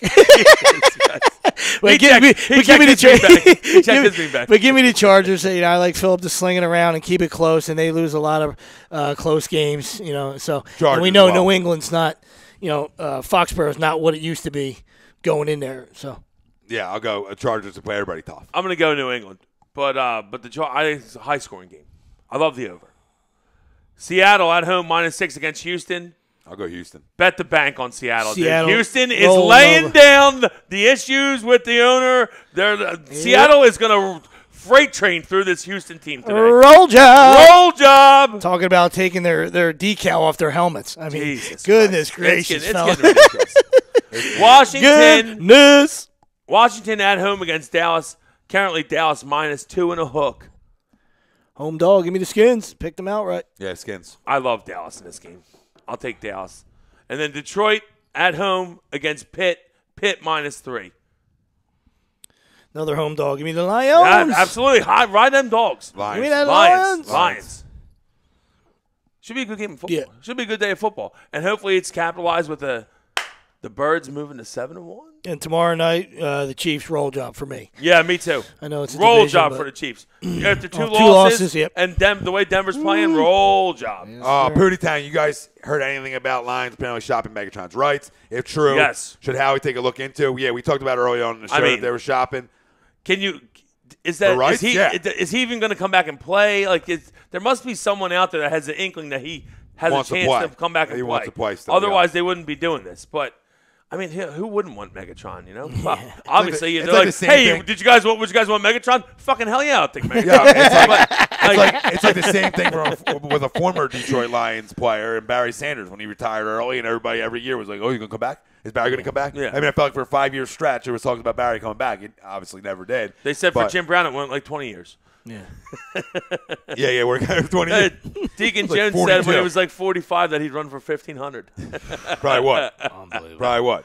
Knuckle. He's the greatest of all time. Knuckle. Yeah, he's Syracuse. a moose. He's a moose. So, yeah, if you're just joining us, our poll question brought to you by Scanzano Sports. Find on the web, scanzanosports.com. It's today's game against the winless 49ers. A letdown game. Yes, no. LOL, no, it's the Niners.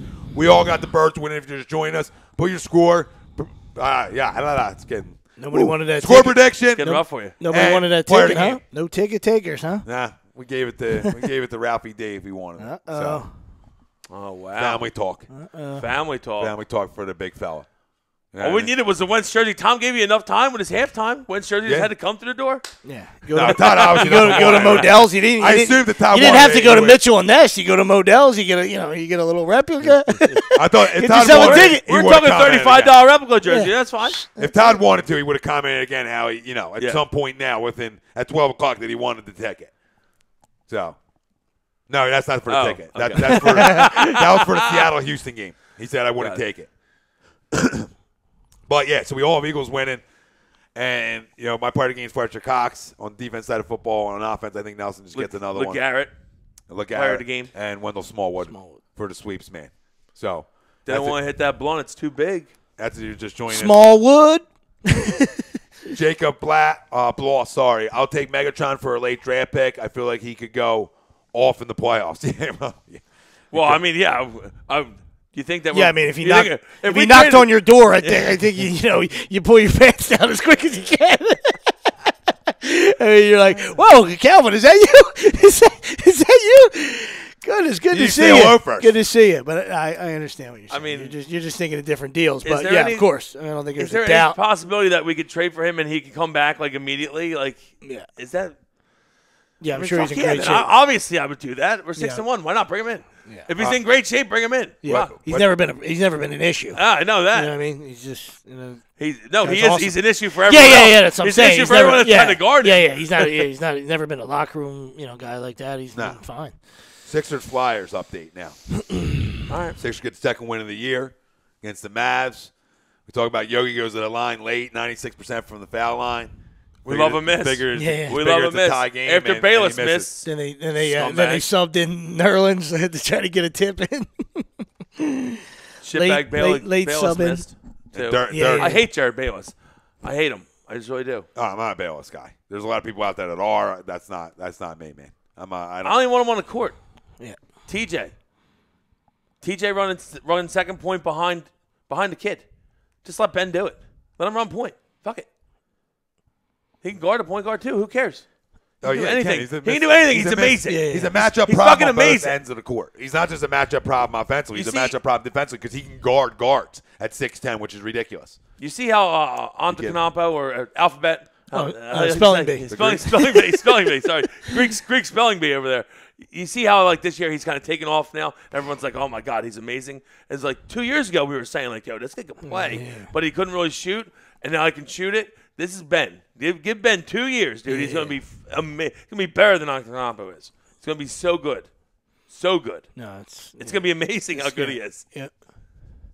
And they should shut the whole Fultz thing. You guys get into it the other night. I mean, it's just if Fultz just let him shut him down and let him I was just get gonna say help. that's what I'm saying. Just let him. There's no reason for it. I mean, we've experienced it before, so I don't know what they were thinking that they were going to Plus, people we're already were going to good burn right now. bridges down. It was like, we went through it with JoJo, we went through it with Ben. We're used to it. I mean, we're not ready to lose 60 games. I mean, this was the year, but I didn't think that guy was a monster piece of it anyway. I mean, I like him. If he's healthy, yeah, he's going to bring some good things to the table. But the key was to get Ben out there and JoJo and another year Dario. I don't even care. I mean? That's what I'm saying. Markel can take his time. Yeah, that's what I'm saying. We got the guys that won out there. Yeah, absolutely. So, I don't but think it just he was seemed gonna like do I that was much saying to this you year the other day, what kind of weird controversy this is. I mean, it was this injury that nobody can put their finger on. I mean, I heard the trainer and longtime mentor talking the other day that nobody changed his shot.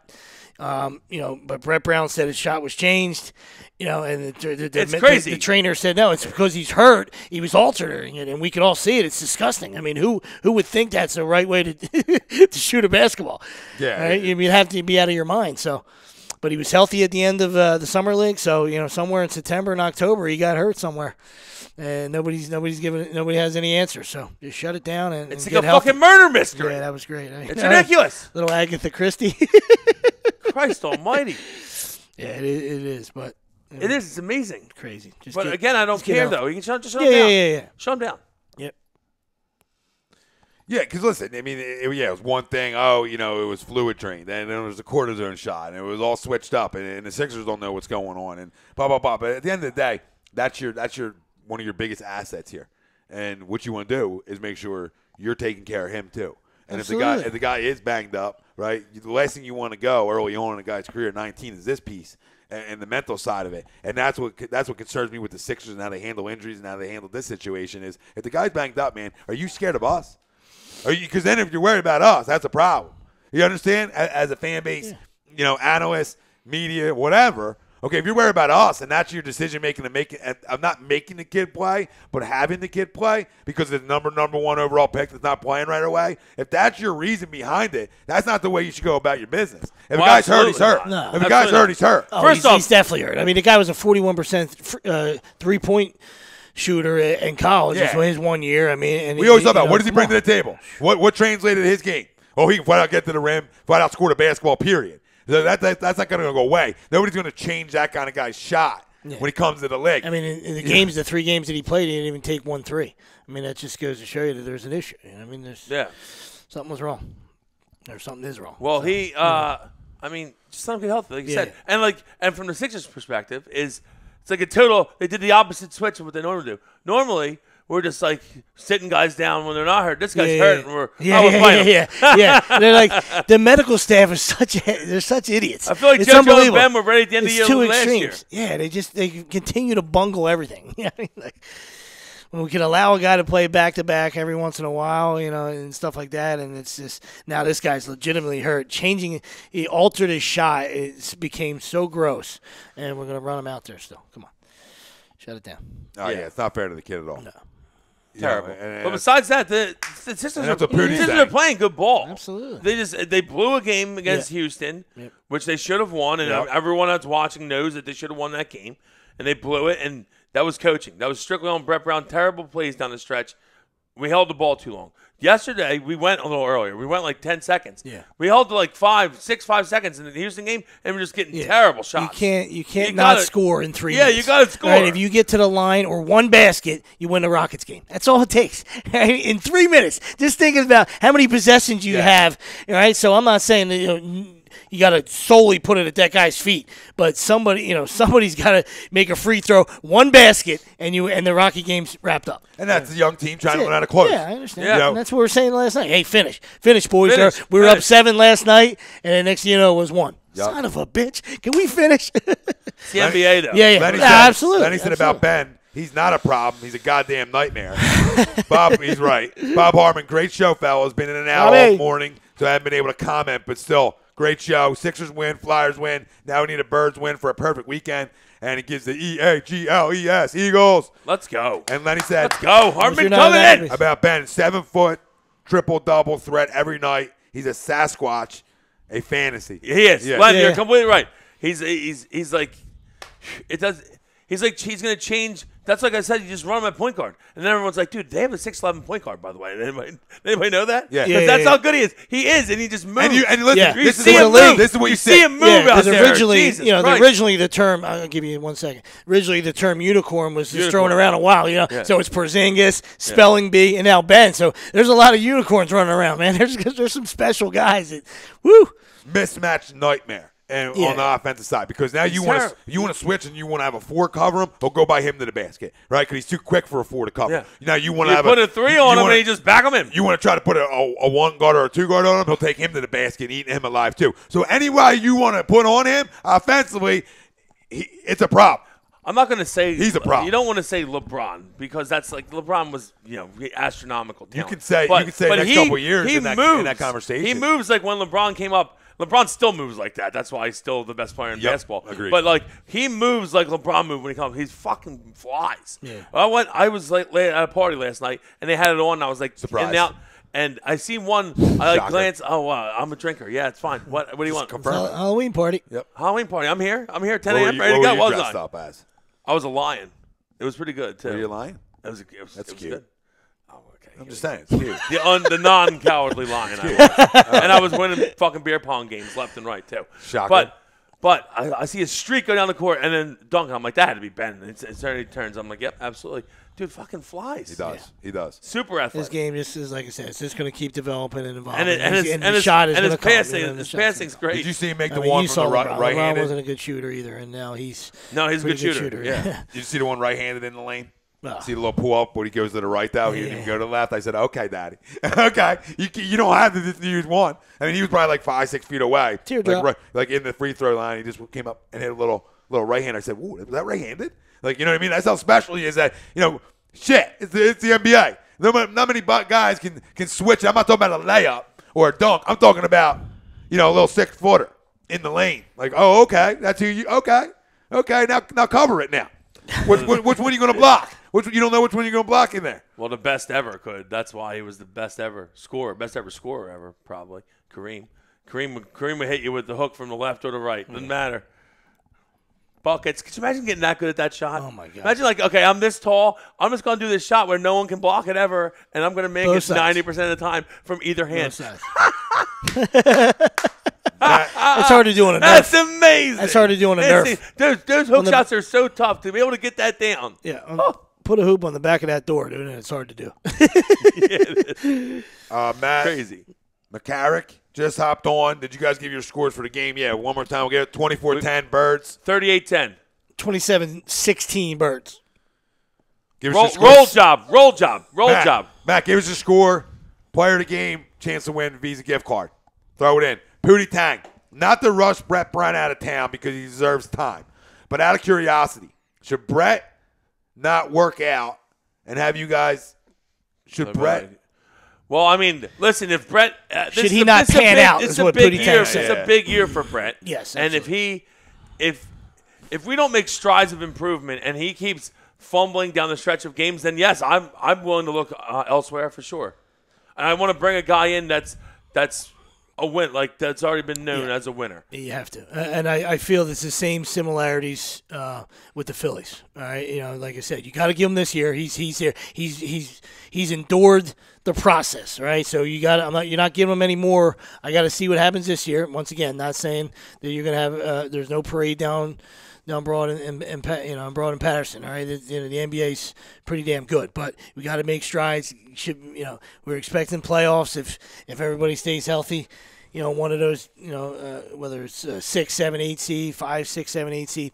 So we want to see that out of them and go for there and go from there. Excuse me, but after this year, I think there's it's all it's all hands on deck. I'm bringing an established guy that's ready to, take these pups to the next level. If it's not him, And I feel the same way, not to change subjects, with the Phillies. You know what I mean? Phillies are looking for a yes guy, and they're probably 2 years away from really winning because then the free agents are coming and stuff. So if you're going to go a guy like Dusty because he's a yes man, it better only be for a year or two. And then let's go bring a guy in that's – I asked around. That's a big league guy, ready to go. I asked around. I asked, a guy I know in the Phillies organization what he thought about Watman. You know what I mean? Because it's a AAA coach, and he said the players really like him, blah blah blah, and that's fine. That's good. The players really like him, but that's not the guy for me. And you're talking about a yes guy because Matt Klintak wants to be all analytics. Yeah, that's what I'm saying. And he wants a guy who's going to agree with all analytics. He wants you to look up to the box. And let's go. He wants to have his hand in it. Guess what? You know why I like AJ Hinch so much? Because the opposite. He's going to go by what his eyes told him, okay, and it's 2-2 series, whatever, and if they lose the series, whatever. But my point is, I'll take a guy who's going to go what these are telling me during the course of a game, because everybody, even they said on the broadcast, everybody would have had Morton out after the third, maybe the fourth, then the fifth, you know what I mean? And them analytic guys, to Joe Buck's point last night, will never tell you, or Smolty's point, will never tell you that they're wrong. You understand? Of course not. So that's the difference, and that's why I can't stand we talk about. Well, it was based off too early now. Yeah, if a guy's rolling, let him roll. Let him roll. Let him go. I mean, Dave Roberts. He wasn't walking around the dugout like it. But the pitching coach. I mean, they were dying for him to give up a hit almost, so we can get him out, so we can go by our numbers. It's crazy. Guy had a freaking no-hitter at the 5. It's crazy. They were dying to get him out of there. It's crazy. Yeah. TD Vikings. Terrell says. So. McKinnon. But about Brett, it was not McKinnon. I think he's already got one. I'm not going to say deserves 2 years. Yeah. I think Brett will get 2 years because I think this team's going to make the playoffs. You understand? Yeah. And you're not going to can a guy for a team that makes the playoffs. And even if this team wins 15 more games than they did last year. No, if you're the Yankees, you will. And they somehow miss it. If you're the Yankees, you'll do that. They're once again, because they're looking for they're idiots. Yes, they're guys, idiots. You know what I mean? You know, them players played for him, man. Them players came out and talked about stepping up for Joe, right? I mean, I don't understand the thought process of upstairs when the players love the manager. And Cashman don't get along. I understand that. And I don't know if it's that much as you think. Only because I'm going by what Teixeira said. And he was in there, and he didn't say anything bad. He said he's a great manager, tremendous manager, great dude. He just says he lacks the communication, and now we live in 2017, pussification of America. You got to stroke these guys. So he lacks the communication. Okay. And he's a little too intense, which I'm fine with. Is that wow, a bad? wow. I was like, when did that become a bad thing? Yeah. The guy cares? Yeah. Oh, sorry. Shit! Yeah. Oh, sorry. That is like a guy that likes to get spewed in his face and doesn't do anything about it. Hey, just cream me up, dude, and I'm cool with it. Get the fuck out of here. Fucking guy's intense. That shit out of my face. Get that out of my face. All over Absolutely. you. Absolutely. Like the Skittles What's wrong with a little fucking intensity? Yeah. Can I get a double? Can I get a double? Let's go. Get out of here. But that's what I'm saying. That's from a guy that, it feels like he has a pulse of that team. So that was just an example I was giving you. You know what I mean? No, I hear it's Who's it, Tony? No, to share. But no, I think when you go back to Brett, I just think he gets the 2 because I think they make the playoffs this year. And even if they win 15 more games, I think he gets that an extra year. I don't know. We'll see. He's signed. He's signed under contract. So, I mean, why wouldn't he? You know what I mean? Why, he's signed. No, I agree. It's not like he's not signed. And bad organizations turnover too much. Like, I want to create these guys knowing his system well. That's right to win. Him knowing all these new pieces well. So it all takes time. It doesn't need to be a guy who's won before. Why can't he win here? I agree. Why can't he win here? But he has to he needs to show me some stuff down the stretch of the game. That's fine. Down the stretch of the game, he needs to show me some shit. Because I haven't seen anything. That's fine. And I let it go for years because we weren't a good team. But now we're getting there, and we got to execute down the stretch. That's bottom line. And we haven't. Just because he's from the tree, he's got to be able. He's got to have tree-like qualities. He's got to have tree-like qualities. You know what I mean? You got to have an apple or a banana. That's the same. You got to act like a tree a little bit. Yeah, a little bit. I want to see sort of something, same things growing. Pop's getting done smoking mirrors right now in San Antonio. That's what he does. I mean, there's no best. That's just what he does. Top 5 player in the league isn't playing, and he just continues to get it done. Plug and play. That's what he does. The video of him thinking Terrence Ross was Jonathan Simmons and getting him like a choker was pretty good. Yeah. Then he realized it wasn't. Went back in the He's like, I already choked this guy. I can't choke that guy. I can't give him a high five.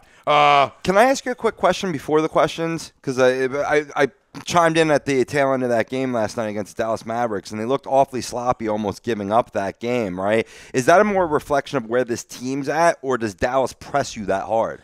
No, Dallas stinks except for Smith. Anyone the youth anyone is going to press that hard when they're down 7 with a minute and a half Yeah. left. It's just that you have to execute, and we didn't run good plays. It was more than that, though. It was That's like coaching. the last 6-7 minutes of that game. It was very sloppy basketball, in my opinion. Yeah, well, that's a young team. I Yeah, get it. youth, Yeah. youth, Okay. youth is peeking its head. Yeah, I don't put that right this second. I put the last 2 minutes on. right on this coaching. second. I don't put And that was my main question. But that's where I go with it. Right this second. Right this minute. Now, listen, this can change, okay? Right now. But right now, I can't put on the sloppiness on him right now, on a bunch of new guys playing together. I can't put the execution in the last 2 minutes right this second on him. Now that can change. In a month, that can easily change listen, where I we need had to better see steps. We and I had need to better see progress. possessions yesterday. Yes. Way better possessions and I yesterday than can't we did yet. against Houston. Listen, I'll crush city mothers out of this town. I can't yet with him. And I'm not being a homer, Tim. No, we And talk about it all the time. I need to see the We talk about it all the time. Players Chemistry, play. yeah. They got at some point they got to execute and step up too. Like you said, down the stretch, somebody make a basket. He's in And here's charge the of game. rotations. He's in charge Yup. of drawing up some plays. I mean, there's timeouts that after a timeout, I need some production after a timeout. Whether we make the shot or not, give me something that wasn't me just open scramble. look. Yeah, don't go scrambling with 3 seconds on the shot clock because we're dribbling. We're giving the ball a headache at the top of the key. You know what I mean? Purdy Tang. What about the GM? Brian Colangelo? Is he the guy for the job? Well, right now, I'm not a Colangelo guy. I've been trying to run him out forever. I'm a hinky guy, through and through. But listen, he brought in Reddick. I like that. He gave JoJo the extension and paid I'm okay him. with what Colangelo's done. I'm fine with it. Now, granted, these are assets given to him, but guess what? I think he's done great with the assets given to him Right. in terms of signing a guy, in terms of the Fultz pick, the Ben pick, and all these things. So, right this second, again, I can't knock Brian Colangelo, but this narrative and everything can change real quick and on a dime. How it goes. I mean, you can't. It's unrealistic. It's unfair to expect it to click right from Jump Street. These guys had these collection of players, especially what transpired this offseason, need to come together and play. Yeah, so if that's it's still it. happening a month or two from now, then maybe you point You upstairs. see the Miami Heat struggle when the big three started there. Right. I mean, you know what I mean? I'm not comparing it to the Miami Heat and them players, but you just saw chemistry not right yet, and it's not on the same page. Bob Hartman, and then let's get in the World Series and questions and get the hell out of here. When do we start talking about extension for Doug? A little bit of confidence from the front office. Those haters haven't been around since they lost to the Chiefs, but better believe they will return after a loss the way the cockroach Cowboys fans come out after a win. Go back to before the Goff and Wentz draft, and they made a big deal about hand size. This is the game where hand size comes into play for Wentz, for the Birds, for when the Birds throw the ball in these kind of conditions. Agreed. Yeah, a little chill, ball gets, not today, but a little chill, ball gets harder, tougher to grip, right? Wet, rain, a little tougher to grip. Hands definitely matter. So, guys, World Series, quickly, and on to the questions. Well, it was a must-have for the Dodgers, and they got it.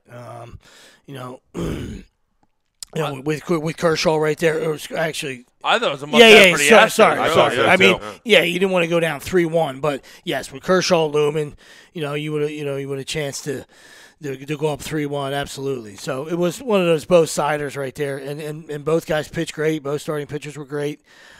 Giles was not again, and I'm not sure what these guys do sometimes. I mean, he's given up a run or more in 6 of 7 appearances this postseason. So, and we talked about the Dodgers pen being awesome. So that was going to be the difference right there. And it's after 4 games, we'll see. That's what we talked about when we previewed it. Yeah. Can the Astros get the Jansen, and can Astros bullpen hold up? And that's been the difference on why it's from a 3-1 series to me to a 2-2. I just meant anytime you're on the brink of elimination, that gives you that desperation, Right. that desperation. Well, but I know, like you were saying about the Astros, I agree. Or with having you. a Brad Any Peacock chance, with a 3. not seeing Kershaw 2-2, seeing Kershaw up 3-1. Absolutely agree with you 100%. But the desperation was more to the Dodgers. Yeah. No, I totally agree with you. But I'm saying this though, tonight is the series. If the Astros don't win tonight, they have no shot at winning.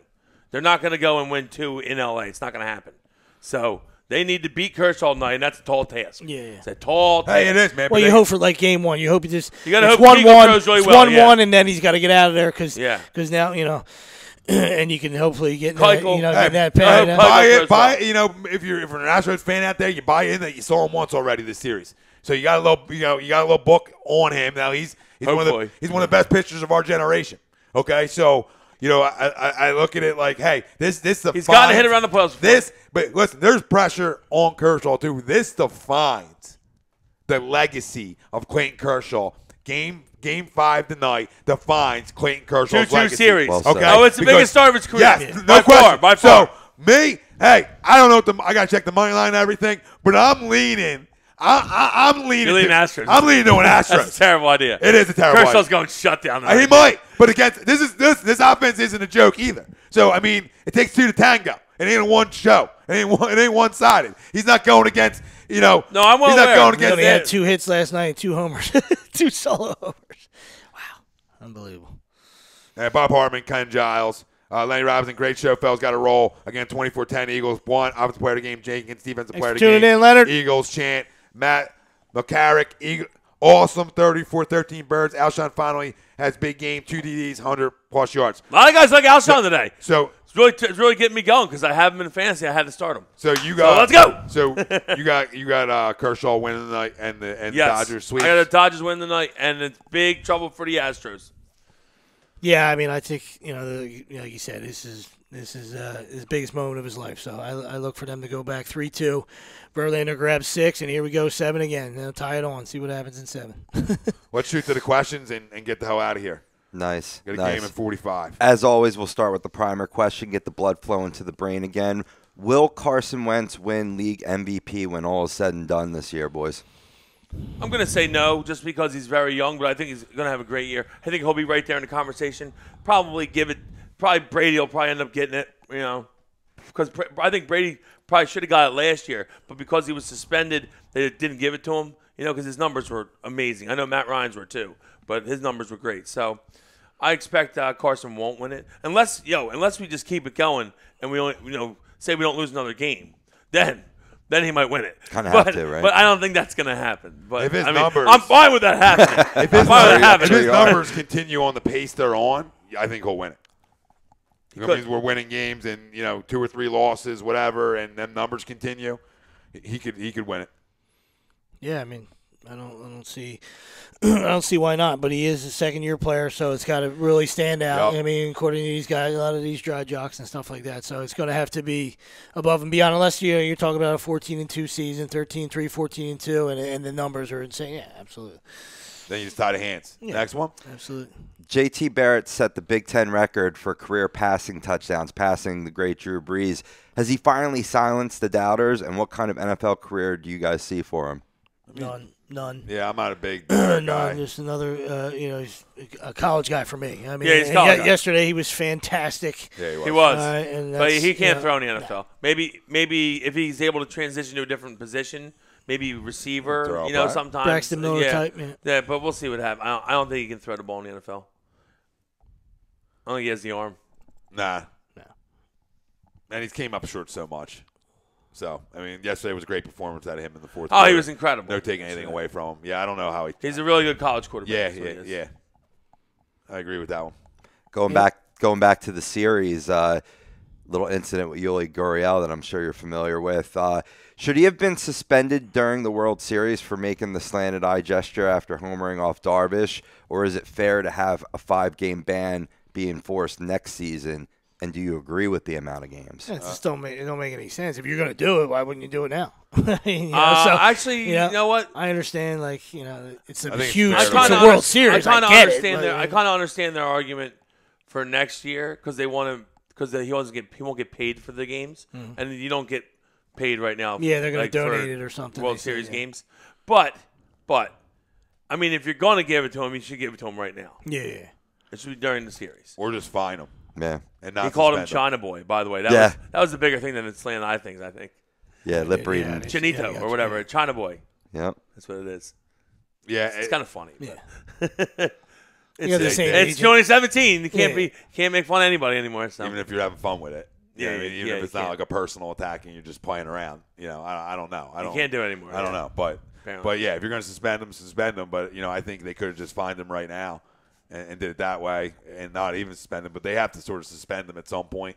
I guess that's I 2017. mean, listen, when things it's silly. It's just more reasons to say like, are you kidding me? This is why people get upset about some issues, right? Because then it's like, oh, that now it's a year later. Like Draymond Green, went a little ball tap, he got suspended the next game. So you don't have to give Gurriel 5, but you could have gave him last night. You could have gave him last night. That's it. And fine him. Give him last night and fine him. And been over with. But now him as a guy has to answer the questions next year when the suspension comes back around again. Like Willie said, now they're going to take that money and donate it to some cause. You fine with the 5? So whatever. Yeah, I know. Whatever. Yeah, 5's fine. Yeah, fine with it. Yeah, especially in the regular season. Well, apparently, because people have gotten for using homosexual slurs, they've gotten 2 or 3 games before. I think a couple people.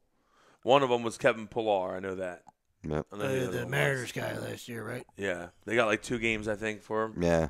Well, that was a trending topic, was the discussion of the times and when you're going to suspend them and the amount of games or what have you. And if having natural ribbing on the field, hard to see the big deal, but when you're on a national stage, especially the World Series, got to be professional and not a Cuban, he's probably had his own persecution. His life should be a little more sensitive, I would think, but. Yeah, I mean, Darvish could easily made a raft joke, right? Yeah. I mean, Speaking of persecution, sorry. Text for our Cuban. Don't ever apologize. For all our Cuban we don't apologize. We don't apologize. We don't apologize at all. Get on your raft. Well, speaking of persecution, we talked about it a little bit earlier on the show, but Texas team owner Bob McNair came out and apologized to his team and stated his comments were taken out of context. He was supposedly referring to the relationship between the league office and team owners. Are you buying this, or should owners face similar ramifications as players for misconduct? It's just a figure of speech. I mean, people can get butthurt over it. Yeah. It's a figure of speech. If he was talking about the league or players or whatever, And he was talking to Troy Vincent, so he represents the league. So the Player Association, yeah. I mean, I don't. It's I don't even want to take the comment on it. But in my opinion, he's an old man that the actual figure of speech is you don't let the inmates run the asylum, and he said it wrong, and it sounded terrible. He misspoke, and it sounded bad. But I mean, I think it's 2017. Everyone just gets offended over everything. Oh, how can you offend me? So whatever.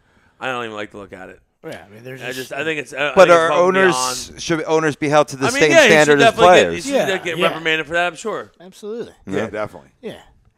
You don't want a guy with a microphone in his face saying all kinds of derogatory stuff. Right. Absolutely. You shouldn't. He doesn't have the right to do that either. But you're talking about a different issue. I mean, this happened in a closed door meeting. I don't know.